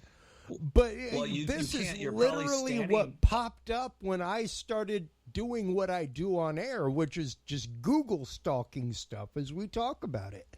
And to literally read about them talking about the same thing that you're talking about, man. Geopolymers. Just for everyone out there? The fact of these things were quite possibly a poured form, which explains their uniformity and precision. Yeah, and just for everyone out there, if you can find Dr. Joseph Davidovit's short bio, you should read it to people. Brother, believe me, my job, as I told you before the show, used to be Google stalking people. I will find this man. You will be. I think it's worth people hearing when people think, if you have a modern. Wow. Like this is stuff that, don't get me wrong, I have followed the stories of Ollantaytambo. I have followed the stories of Tiahuanaco. I have followed every one of these for years. But to think about the fact, and it makes perfect sense, because absolutely the molding technology at the time, especially if you go back and look at ancient Grecian temples, and look at like the Parthenon, things like that, the precision with which every single column is the same. Yes, that was carving, but at the same time, that was known technology, and they definitely used molds. They definitely used concrete formula, especially in Rome, stuff like that. So to think that this is anything different, especially when you're talking andesite, that kind of stuff, really, really forward thinking. Yes, and it's not that, and again, it's limited to not just these above ground constructions. It's underwater areas. Again, a massive amount of not just bays and areas where a geopolymer would be useful. Also, as a side note, for single item pillars, Baalbek, Lebanon gets pointed out all the time about the large stones that are in the quarry that are, 800, 900, 1100, 1200 tons, yep. And that they're part of this construction. And clearly the temple at Baalbek is oddly restacked and rebuilt. It's very odd. And then at the Temple Mount, they were going to do construction, and 40 to 60 feet underground, voila, they find the same size blocks and the same kind of construction. And then that was even looked at and measured. I mean, there's a block that's like 11 feet by 14 feet by 8 feet estimated. And that was done by the University of Eau Claire. But I bring it up because Baalbek, the part that gets left out is there's a facade of the building where there's some tall pillars, 45 to 60 feet, give or take, depending on the pillar. Now, there was over 200 when they were found in the last couple of 100 years in modern times. What they don't say is that some of them, out of some of the hardest stones on Earth, they're single-piece columns. They're perfectly hewn. They're 60 feet of a single piece. So how did someone cut that and perfectly lathe it to the correct column size? Because they have bellies. Yep. And they're perfect. They're one piece. Yeah, they're constructed in that classic style where they extend in the middle to make them look straight from a distance. And they have beautiful tops, but they're literally one piece. Yeah. No breaks. Yeah, no Corinthian capitals, utterly decorated on top. But like you said, 60 feet. Seem to be poured almost. Yeah, and I'm not even saying that is because it's a geopolymer, but did you stalk Dr. Joseph Davidovitz? Did you find him? I haven't yet. I don't do that live on air because I don't. Okay. I don't. Sorry, everybody. A, I don't want to encourage people to do that. B, I don't want them to see my secrets, man. Oh no, yeah, no. and I just how want I the stalk bio. people. Because believe me, we'll find him. The bio. Yeah, and the bio on him is just incredible. Like what the man's a living Leonardo da Vinci. Oh, absolutely. The man, what he's invented. So I wasn't directly relating the columns to being poured, but we do have weird things like the Romanian growing rocks, and that's an interesting search for people. Yeah. There are rocks that appear to grow as if they're the leftover compounds, mixtures of maybe an ancient concrete mix.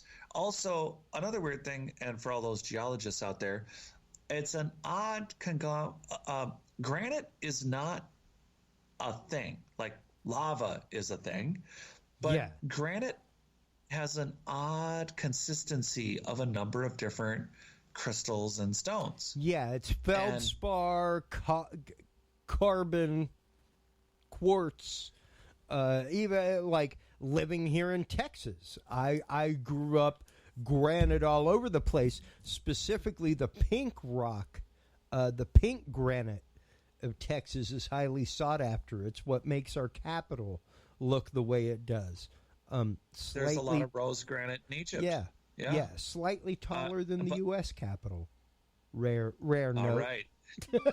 Well, and because Texas is its own country. That's anyway, right. So it's not even comparable. But to go into that, to start talking about the fact of granite in and of itself is an interesting conglomerate.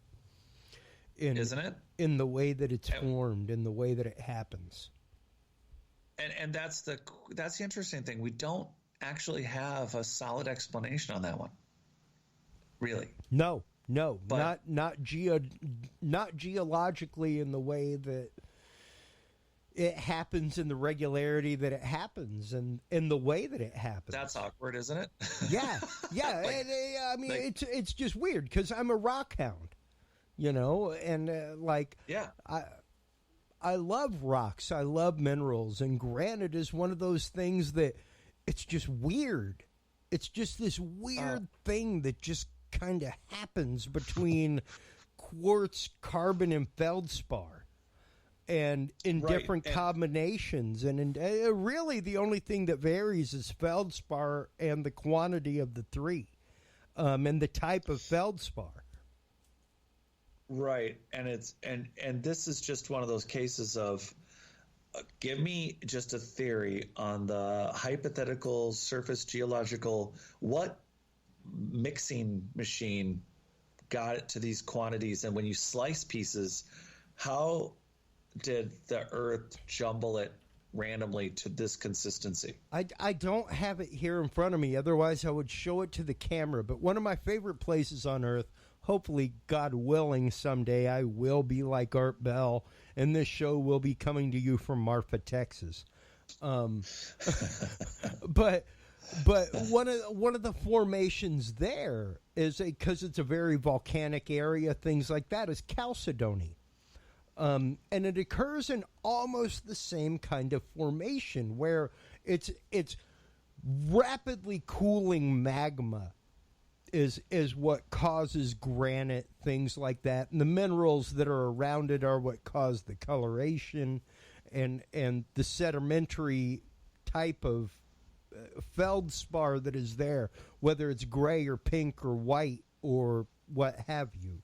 But it's always those real three things, and it's always in a highly volcanic area that you find that. That's one reason why we have it here. Like it's an odd area here in the hill country of Texas, because not only do we have that volcanic history, but you can go out in some parts in I know in Upper Dallas and even here in the hill country and find like fossilized sea ruins.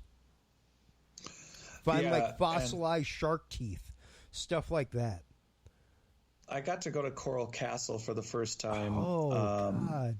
I've never hated a guest until now, but go ahead. Oh, well, I'm just I was there, and what blew my mind was they were explaining that he built it out of he built it out of the coral rock that's there. And they said, did you know that all of Florida is really just a giant calcified coral reef? And they said, okay, that's interesting.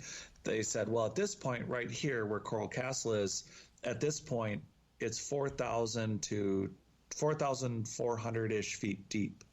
Wow. So that's how much coral is there. So all of Florida, it's almost like a wedge of all the way to the main section of the United States. That entire Florida boot is actually a wedge of ancient coral that goes to 4,400 plus feet deep. It's not granite. It's not some other stone. It's actually the entire dang state is basically a coral reef. It's nothing but like limestone, like what we're built on here in Austin almost. It's nothing but old sea schist. And that brings us back to we now have table geopolymers and a crapload of wonderfully interesting eigenvalues. And now we have stone cut. We mentioned the giant columns and Baalbek and the giant stones and their functionaries beyond just being giant blocks. But what we also could do is in Saqqara, the step pyramid, they found over 40,000 vases that are machine lathed. And some of them are out of the most complex quartz-filled, fragile, like how did they cut out of a solid piece of stone vases? Some are really big, some are really small, but they found over 40,000 of them, and they had the crappiest mud lids on them that you could ever imagine a third grade class making with clay. It's like, make a lid for this pot. And yet they're saying, oh no, these are the same people who made these. Some of these are made out of such delicate stone that if a machine was cutting them and they even caught a crystal, it should have shattered the vase. And some are so thin, they're said to be translucent. And these are made out of stone. And they were repurposed and reused, and they were found in the step pyramid. But you have things like that and the schist disc, and you have obsidian objects that are found in these spools that they said, oh yeah, they were for yarn. And it's like, really? They use some of the most complex, delicate crystals and jades and schists and fill in the blank. Yeah, and we can't replicate. We don't even have a concept of a water jet cutter, of a laser cutter, of a lathe cutter. We don't have a CNC in mind that could recreate these objects. Even now, holding up to the camera, I have, and granted, this is not the one from Joshua Shapiro. I do have a crystal skull from Joshua Shapiro coming to me fully charged, but this is a crystal skull that I had ordered before that. And even to do this, even for the craftsman to do what he did with this, takes incredible modern technology. To make something the size of my fist, greater than slightly, and almost 2 pounds of quartz, takes diamond bits, high fast rotation, things like that. And to know that our ancient counterparts in South America and across the globe were making these with hand-hewn tools, with tools that were quite obviously sharper than the quartz that they were carving or the rock that they were carving, which meant that they were at the least precious stone, sapphire, diamond, ruby, corundum, things like that, to be able to polish stone to that point, to be able to work stone to that point and carve it to that point, much less carving it out of a single piece of rock without issue. So to say that it took extraordinary technology is, I would say, not necessary. To say that it took extraordinary knowledge Yes. Extraordinary craftsmanship that even to this day goes into things. The only difference is the man hours that go into it. At the time that they were made, the reason why they were so few is because it took tens of thousands of man hours to make one. Like literally somebody's almost entire life of sculpting to make one, which is why there were so few.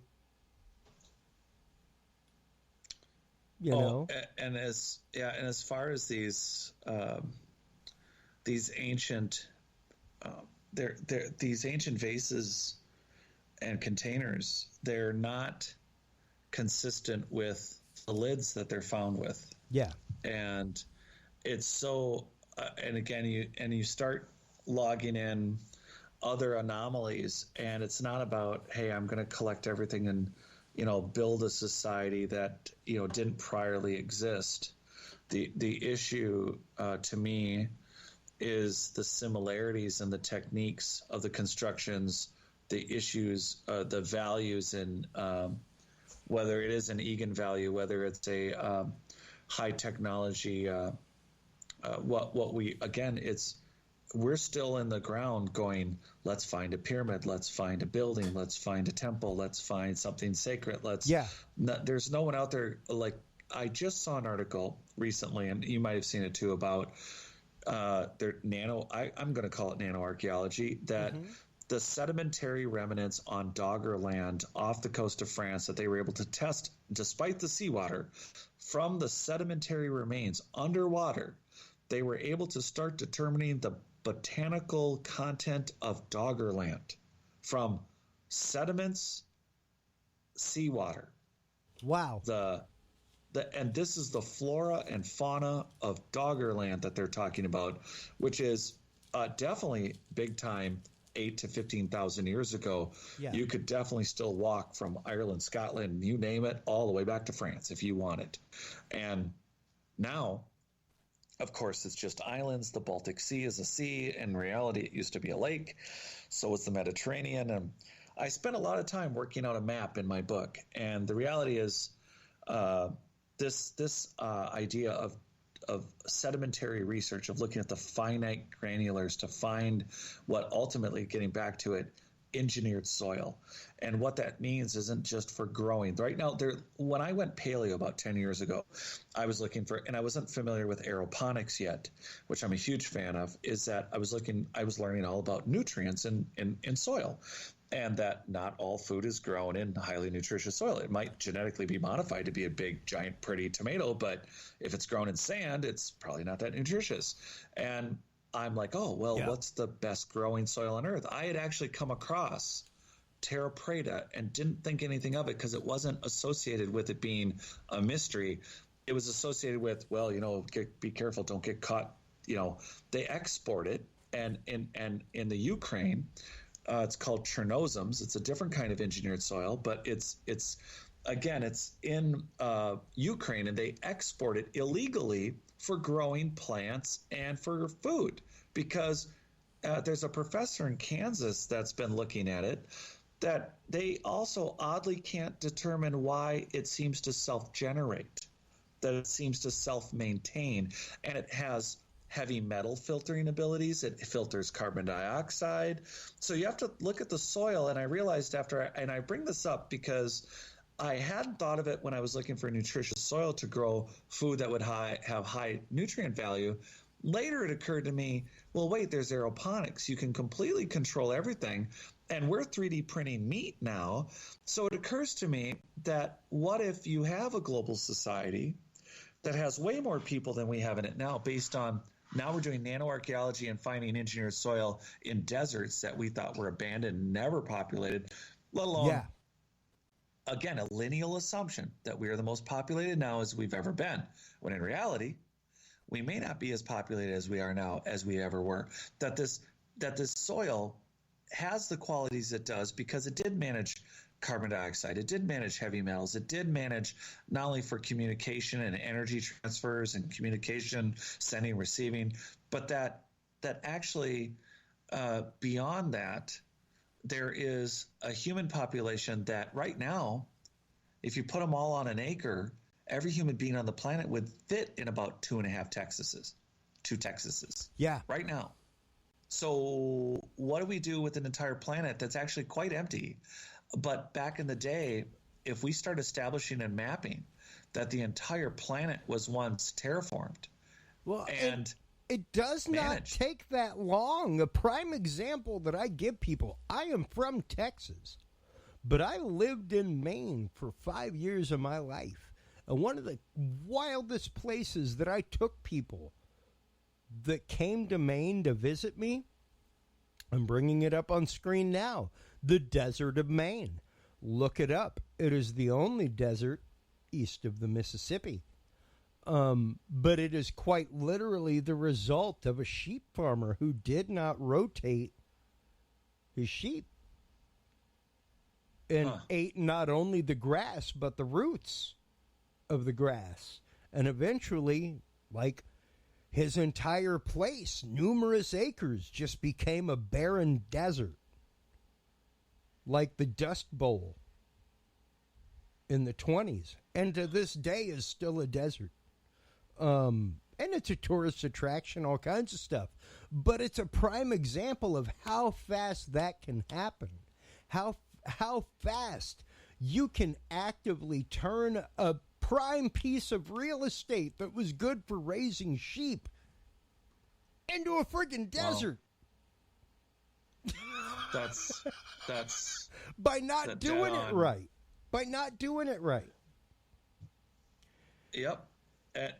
And that's just such a brilliant example. It's so important for people to get their. There's so many balls to throw in the air to get your head around to see it, and it's not. I need to convince you. It's look. No. There's just a bunch of facts. Get rid of the paradigms of the theories. Just table the adult archaeological clue game of. It was the polygonal masonry with the Egan values and the professor in the library. You know, it's they're I love it. Absolutely. And we have this massive mental barrier with there are genetic researchers that are like, well, there seems to be a lot of weird cuts in the human genome and they happened not recently. Yeah. And then, okay, so you guys know that there's a mystery 14% human. Okay, well, is any one of you going to have the nuts to pick up the Paracas? Are any of you? Or any of the elongated races that are found around the very Egyptian statues? I mean, everywhere there's elongated skulls.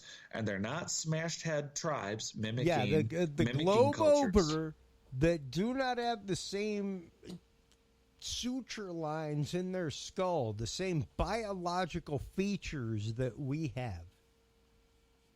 Right.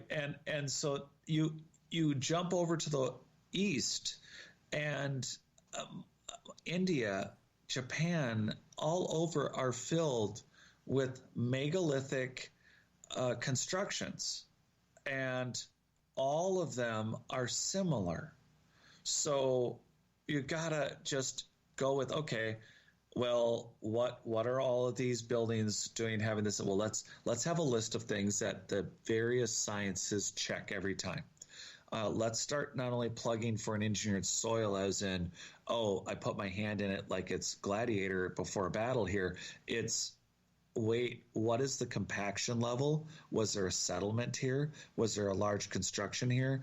Was the consistency of the soil under the drifted sand dune the consistency of a pre-compacted electronic switching system? Was it part of a polygonal construction? Is there indications? And again, I think there was even an organization to... An organization to what? Go ahead. Oh, to how they laid out trees. I think that and that's in the papers I read for the cymatic work that they were even like laying out trees, mixing soil, and dealing with the pylons would all relate to even creating cymatics, like safe zones, wave safe zones. Interesting. Yeah, to create purposeful buffers against waves. Yes. Yeah, and I'll get you those papers on that. But we that we are building back very quickly, and again, remembering abilities like synesthesia. There are various things. So for some people, for people who aren't familiar, there's things like you can hear a word and smell something, or you smell something but you see a number, or you hear a number and you smell something or a color. You hear a sound, you see a color. Right. So there's different, or you see someone touch someone else and you actually feel the touch. That's a synesthesia ability. Wow. There are so many. And right now, Carl Jung, the Greeks, everybody was looking into synesthesia. They were aware of it. And they say right now the estimate is, well, we think like 25-30% of the population has this ability. Okay, but is it really a random ability, or is it part of our safe mode? Is it an ability that once indicated higher functionality? Because if you could sense how far away do you have to be before you are actually don't need a cell phone? You're actually connecting, feeling, sensing, smelling, not only other people and things and plants and animals, but what if you could walk up? Your job today is to work on this cymatic polygonal building, and you walk up. My analogy would be imagine having a Walkman, an iPod. Oh, wait, no, let's go even fast forward. You got your MP3 player on your phone, and you're listening to your favorite Led Zeppelin tune, and you can actually see, because of the music, your architectural plan and your high-tech instrument to shape the block in front of you is showing you, without goggles, without anything, colors that are literally imposed on the block, and you remove those colors, and that's the shape of the block that needs to be for the next position. Well, and it's interesting because our listener and friend of the show, James Dancer, said on our chat feature that if you look at this, if people were microdosing psilocybin, things like this, that kind of stuff would already be just a known quantitative. Oh, that's so cool. Just the idea that this kind of information is out there would already be a known quantitative. It wouldn't even be something that would be questioned. So, and to go into that for just a second, there is kind of that esoteric capital T truth that kind of happens even geocosmically amongst teachings. And even, like we were saying earlier, whenever you look at things like the circle of the sun in Nazca, which is quite verily almost a mandala in and of itself, and the geometric shape and the way it takes on and the neighboring pattern next to it.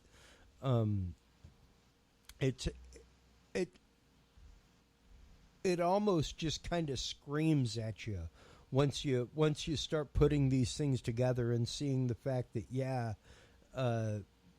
even Babylonian texts were talking about these concepts. Yeah, there are so many truths that and slivers of truths and deified and mystified truths that it's easy and it is fun.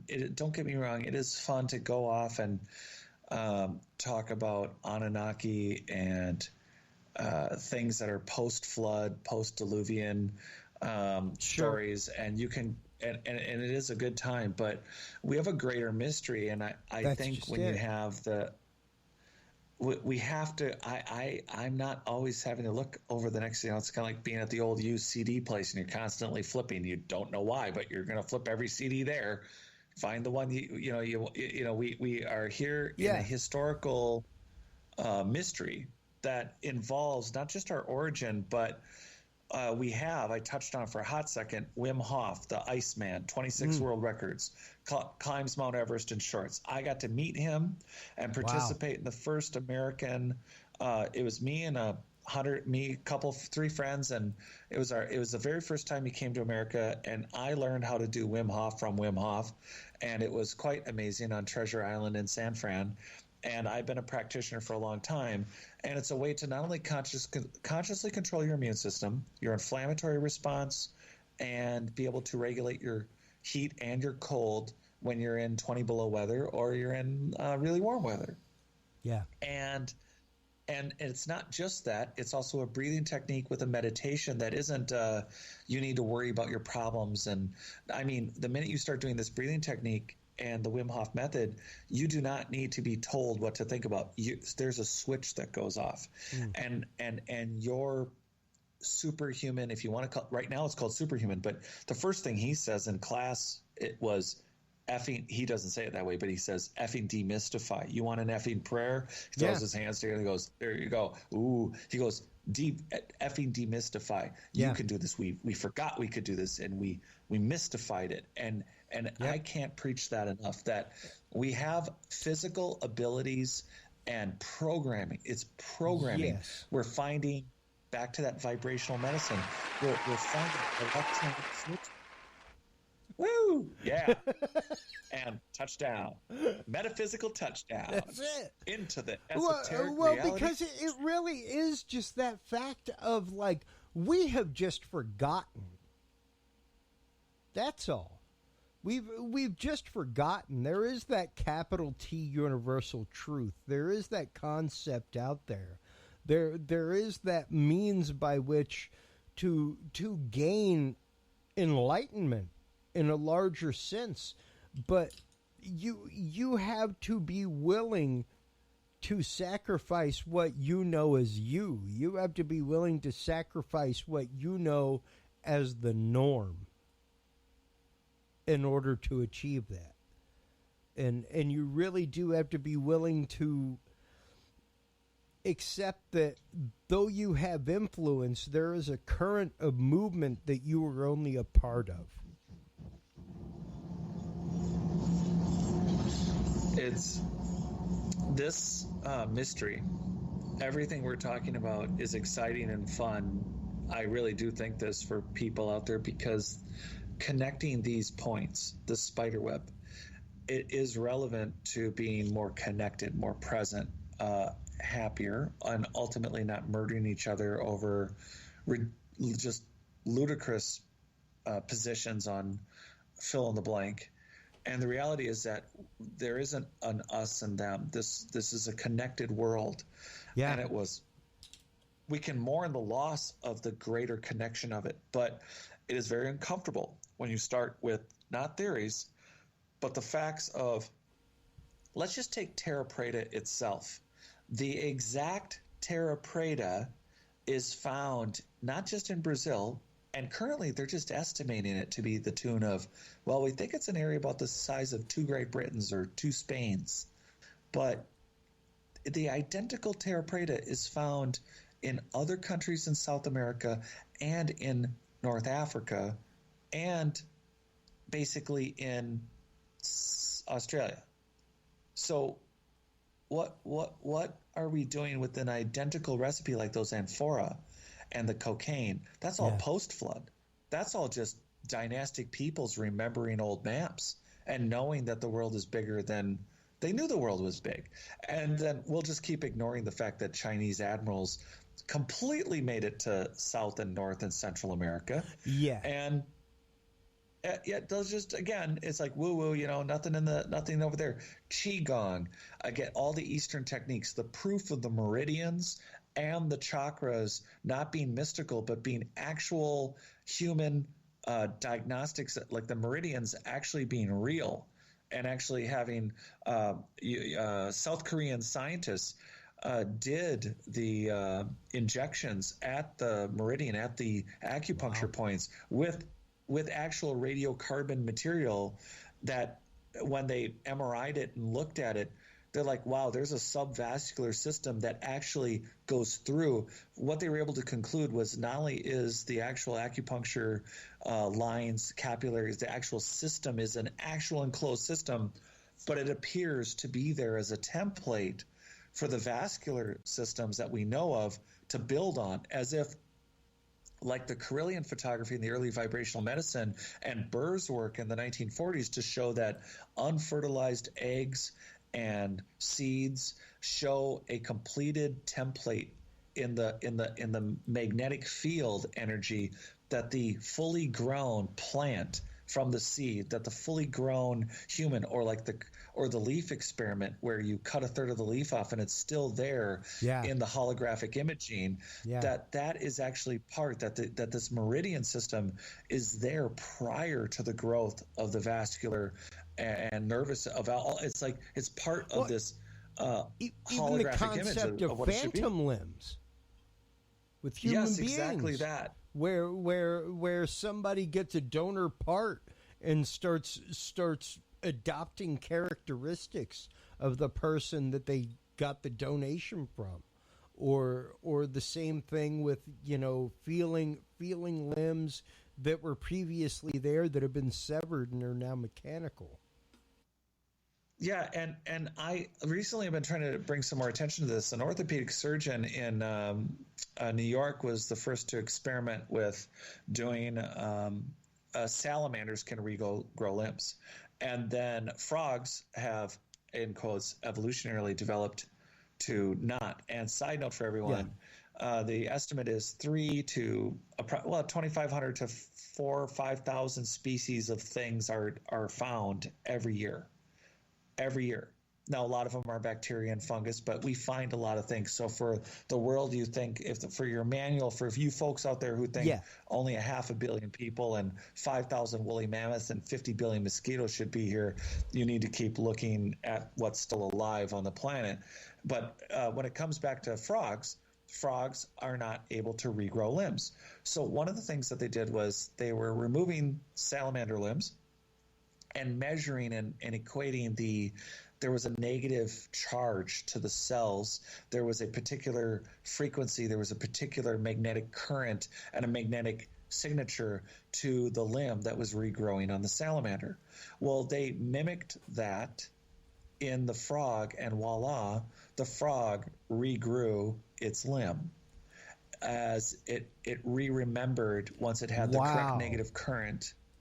And therein lies the issue. Like, there are sharks that live in the Baltic that are over 400 years old.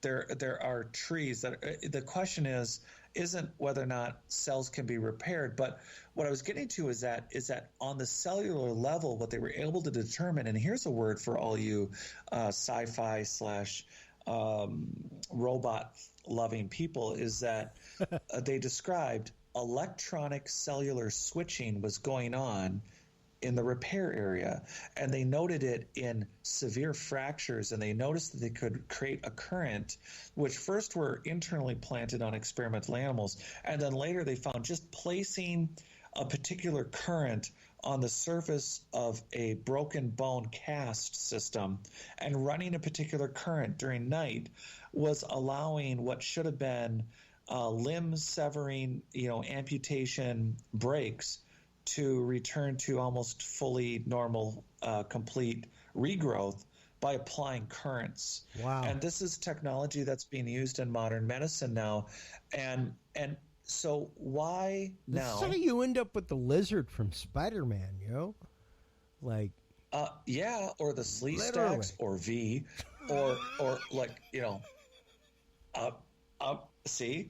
There's something bad that can come from anything good that we're talking about. Yeah, like, I mean, there's some really wild stuff out there that, I mean, literally, that's half the reason I do this show, is the fact that this stuff is out there in the news. Like, I am actively highlighting stuff from the AllenInstitute.org talking about baby frogs use electricity to signal injury at faraway sites in their body. Just wild things like that, that are talking about what you're talking about, cellular regeneration, things like that. Yeah, it's a big global. Oh man, there's a big umbrella here that we're under. Yeah, yeah, and to know that we are on the precipice of that. We are on the precipice of these things that we have known as science fiction for years and years. I mean, it was Arthur C. Clarke that years ago said that what was once magic is actually just science. Yes. You know, and it eventually becomes that way. And to know that what we have seen as ancient wild technology that put things together is nothing more than applied science. Is nothing more than applied material sciences. Is pretty revolutionary to even think about, and quite honestly, could upset a couple of communities. You know, and yep. We talk about that regularly on this show about just the cult of personality that exists with such things, and trying to get this information and even the thought form out there.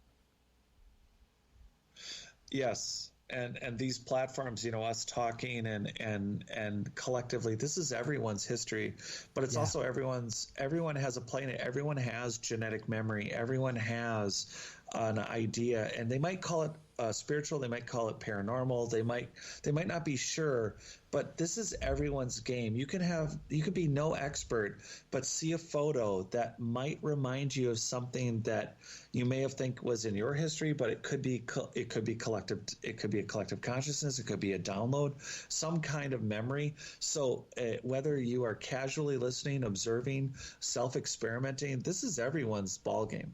Yeah, precisely. It's not something that is happening in a vacuum, as a lot of research does. It is something that I think really does take the collective consciousness of humanity to examine. And when you start looking at such things, when you start considering such things, it really is that overarching concept of consciousness, that considering yourself as just a smaller part of something greater. Yes. That I think kind of puts us in that same perspective as the person that would spend 30 years of a 45-year lifespan crafting a crystal skull, or 35 years out of a 50-year lifespan in the Andes, building huge walls made out of geopolymers. Which, my God, man, we got to have you on to do a whole geopolymer episode, because quite honestly, the whole concept of this to begin with is just mind-numbing. And the idea that, these people were quite honestly using a technology that to a lot of ancient civilizations was not that foreign. No. When it comes to porting something into a form. No, and it's the idea that any group of tribal, any traders, they could mimic what they're seeing. They may not understand the technology, but you got sand, you got mud, we got clay. Yeah. They would experiment. Yeah. At least for primitive cultures, not the originals, but it would be hard not to notice. It does appear that there is many adaptations of primitive pyramids, primitive buildings. Gosh knows the readaptation. And here's a mind-blowing sidestep, I guess, as far as, like you said, we can do a different show on it. But oh yeah, the Egyptians were so few in number that they abandoned. They didn't. So they come in on abandoned pre-dynastic Egypt, and there is just megaliths everywhere, and they start readapting and rebuilding, but they don't end up using all of it. They don't get to all of it. I don't think they did. Yeah. I think that when they say, and also for people listening, I'd always heard the stat, 95% of Egypt is still left to be found, and it's all underground. What they don't tell people is that those underground areas are actually rock cut and underground passages. They're not just little tunnels. They're massive, like the Osirion, the Serapeum. They're and once you start really getting into things, and we should really do a whole episode about stuff like that, because once you start getting into it, like it's a world of different. The world of actual Egyptology and what's there, and the construction of what went on. It really is just it's a world of different in the way it was done. Yeah, so it's worth we'll just have to talk it out, separate those, and put them in different episodes. Oh, most definitely. Number one, I want to thank you for staying slightly past time.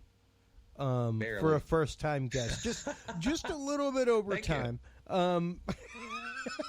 Not many guests are into that kind of long conversation. I am all about it. Heck, our 300th episode was 7.5 hours. Oh wow, that's awesome! It was epic. We had all kinds of guests on it. It was great. So. I want to welcome you back for more episodes. I definitely want to have you on. I appreciate it. To talk about this, to talk about other topics, to talk about all kinds of things. But before we go, it is time for shameless self-promotion on Dudes and Beer, Jared. Tell everybody where they can go other than the Dudes and Beer store online. Oh, yeah. To get their copy of It's Not Aliens, Worse, It's Us, Discovering Our Lost History, and more. There, and I'm not saying no to that. We have a virtual. I am the keynote virtual conference speaker on this Friday for the Forbidden Knowledge News Network. Ooh, that awesome. will be on that. Yeah, that'll be on Rockfin, and I will be the keynote on, and I'll have a visual. That actually would be worth doing. That'll be Friday, and I'm the keynote that evening. And then Jim Willis, 13-time author, and he pretty much covers between you and I and everything we just talked about. Yeah. He's quite brilliant, and he and I are having a conference on Saturday. Part of the ticket would include us discussing tabling a number of issues and interacting with the audience. That'll be on Saturday. But then I will be at America's Stonehenge, and you can buy tickets for that. It's not listed, but I promise you it'll be there. It's the recordings here for everyone to not just take my word for it, but I will be at America's Stonehenge in New Hampshire, May 1st, giving an actual live lecture. I know a lot of people want to get out and actually do something. And America's Stonehenge is open. It is a 105-acre outdoor site that has, and I'm sure if you've talked about it, people know that there's indications of it being at least 8,000 years old. It's probably much older.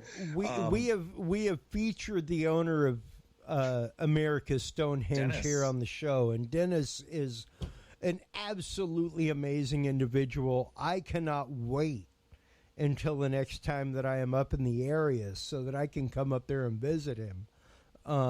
Like I told him, I want to be there for the next major alignment and do a live episode. So yeah, like that. That is one of the most amazing structures in North America. It is. It's so, and there's over 800 like it from there all the way to Canada. That area has over 800 similar constructions of that personality, and it has megalithic blocks in it. It appears to be something that was adapted to be what it is for, again, a dynastic people, an indigenous, a more primitive people dragged and used. But the site's been an active archaeological site for 70 years. My lecture is not just a general lecture. It's about Well, everything we've been talking about, but in details in a way with photographs that I haven't done before. And it'll be for 3 hours, and then there'll be a meet and greet if you want me to sign a book, or you can join virtually. And right now, those tickets are for sale, but they include 6 months of membership on my site on notaliens.com. And if I had a preference for anything right now, I will actually be making available tomorrow tickets that do not include the membership, that are just for the show. They'll be around, I think they're going to be around $12, $10, $12. Oh, wow. And that would be another way to participate. I would lean on the 29 because it's also going to be, once I do the lecture, which should be fun, and you can watch it live virtually, but we're walking the site, of course, and Dennis Stone invited myself and Michael from Conflict Radio, where I co-host, outside of Not Aliens. So we're there because there's a moon event that we're going there for, that Dennis has invited us to see.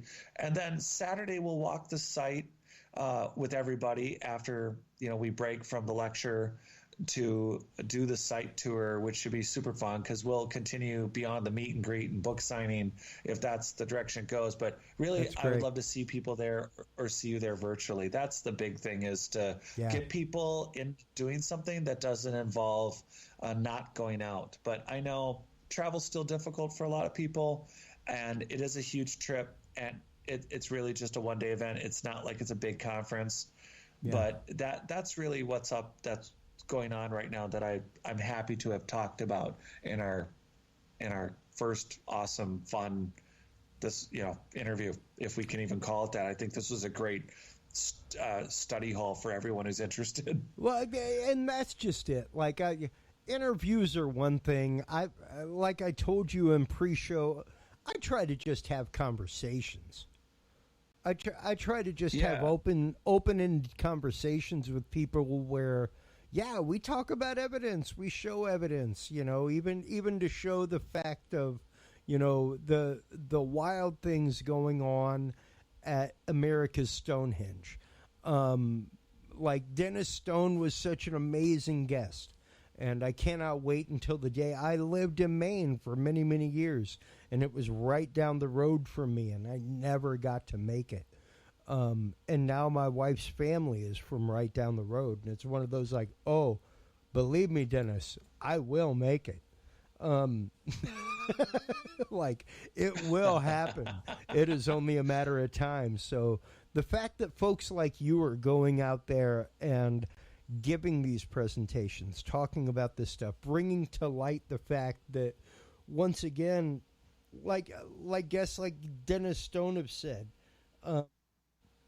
like guests like Seth Meyers have said, or Stephen Myers, to go through and say that we have to have some extraneous source of this information. I really don't think so. I think that we can have some incredible, brilliant minds back in the day that found a way to engineer these things and do them. And it was a repetitive technology, and it was not that hard to, much like now, teaching any Boy Scout that moss grows on a certain side of trees. Like, this is how you find north when you're out in the wild. Like, it's not rocket math. You like, you could use a compass, and that's cool, but without that, this is how people have done it for, I don't know, a few thousand years, and it seems to work. So, it doesn't take some high technology. It doesn't necessarily take an alien technology for something to be the birth of what we know today, or even what we know as, quote, a mystery today. And I want to thank you, Juan, for coming on and talking about that and for bringing that to light, because I think it's very important for us. We are right now in what I've described as just this 100-year cycle period of things happening the world over. We are going through the same economy that we were going through 100 years ago. We are going through the same kind of plague globally that we were going through 100 years ago. We are going through the same kind of rebirth of spiritualism that we were going through 100 years ago. We are going through this rebirth of the concept of electricity and the way that we interact in the world around us that we were doing 100 years ago with people like Nikola Tesla, stuff like that. So it's really interesting to see where we will go, where we will, to bring it back to the beginning of the episode, quote, wash, rinse, repeat. The technological and social achievements and failures of humanity.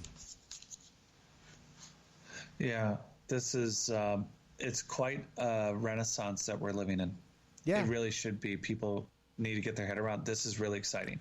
Well, what's going on? It's yeah. I mean, I point out all the time that we live in a haze of news, and it's odd that you hear things like CERN announcing in August of this last year that they turned light into matter.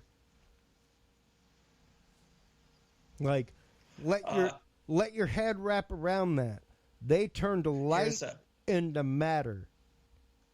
Well, so in the world of vibrational medicine, if you really look at it, if we're not a cult of bumping particles, like Ken Wheeler likes to say, if we are actually just energy, vibrational, and of course, frequency and energy in matter terms, I think the best thing I've ever heard is we are frozen light. Yes. Yeah. I was just explaining, and I mean, I don't even want to go further, dude, because it would just, like, the rabbit hole only gets wider and deeper from there. When you start talking simulation and you start talking, just because it's a simulation doesn't mean somebody's in charge. That could mean that there's random AIs going on, and that's what we are. And, like, there's just a whole world of rabbit hole digging that can be done from that point in and of itself. So I want to thank you for coming on. Before we let you go, Jared, it is time for shameless self-promotion. So once again, tell people where they can go to find your stuff, aside from the Dudes and Beers store online. Yeah, so that's notaliens.com, and that will have my show schedule and of course membership area, and of course the dates for the May America's Stonehenge, where I'll be there in the virtual. I will be on the Forbidden Knowledge News Conference, so that you have to look for, and I have a link to that on my site. And then of course, the book's available on Amazon, and again, you can also get a signed copy from me. And really right now I'm encouraging people to go for that America's Stonehenge virtual edition. Get in. I have a lot of interviews and exclusive content in my member area. It's pretty much the cost of an espresso daily. It's like $265, and if you include the virtual conference, it's basically free. But it's a lot of good stuff, a lot of private photos, Serapeum, the stuff that we just talked about, a number of stuff. Jennifer Deo, the archaeologist, I have photos from Egypt galore that are all personal. My research from South Africa, from my time investigating stone circles. I'm constantly doing new interviews and product. That's all out on notaliens.com. So I really loved our time together. I really appreciate you letting me gratuitously push this. Man, I can't thank you enough for an incredibly succinct episode. I appreciate it. You have to thank Mark Eddy for this, right? Hey, man, I thank that guy all the time. I say all the time, he is like an angel that just drops down from heaven and hooks people up together. But please do hold the line while we close things out. I would love to chat with you real quick off air. While you're online, everybody, checking out the great work of our guest, Jared Murphy, as well as his website, notaliens.com. make sure to stop on by the Dudes and Beer website. That's where you can find the Dudes and Beer store. That's where you can find the Dudes and Beer everything, the Dudes and Beer app, the Dudes and Beer Knowledge Vault. If you're into declassified documents, stuff like that, that is where it's at, folks. Go on by and check that out, dudesandbeer.com. Until next time, everybody, take care of yourselves, take care of each other, and if you can't be good at it. We'll talk to you soon. Bye-bye. Thanks for listening to this episode of the Dudes and Beer podcast. To listen to our audio streams or chat with us live, download the official Dudes and Beer app for Android and iDevices, available on Google Play and iTunes markets. For more episodes, content, and information, visit us online at dudesandbeer.com. You can also find our episodes on Breach.tv, iHeartRadio, Spreaker, SoundCloud, iTunes, YouTube, Stitcher, or your favorite podcast service. Dudes and Beer is a proud member of the HC Universal Network family of podcasts. For more about our sponsors and other podcasts on this network, visit hcuniversalnetwork.com. Thanks for listening, everybody, and until next time, drink responsibly.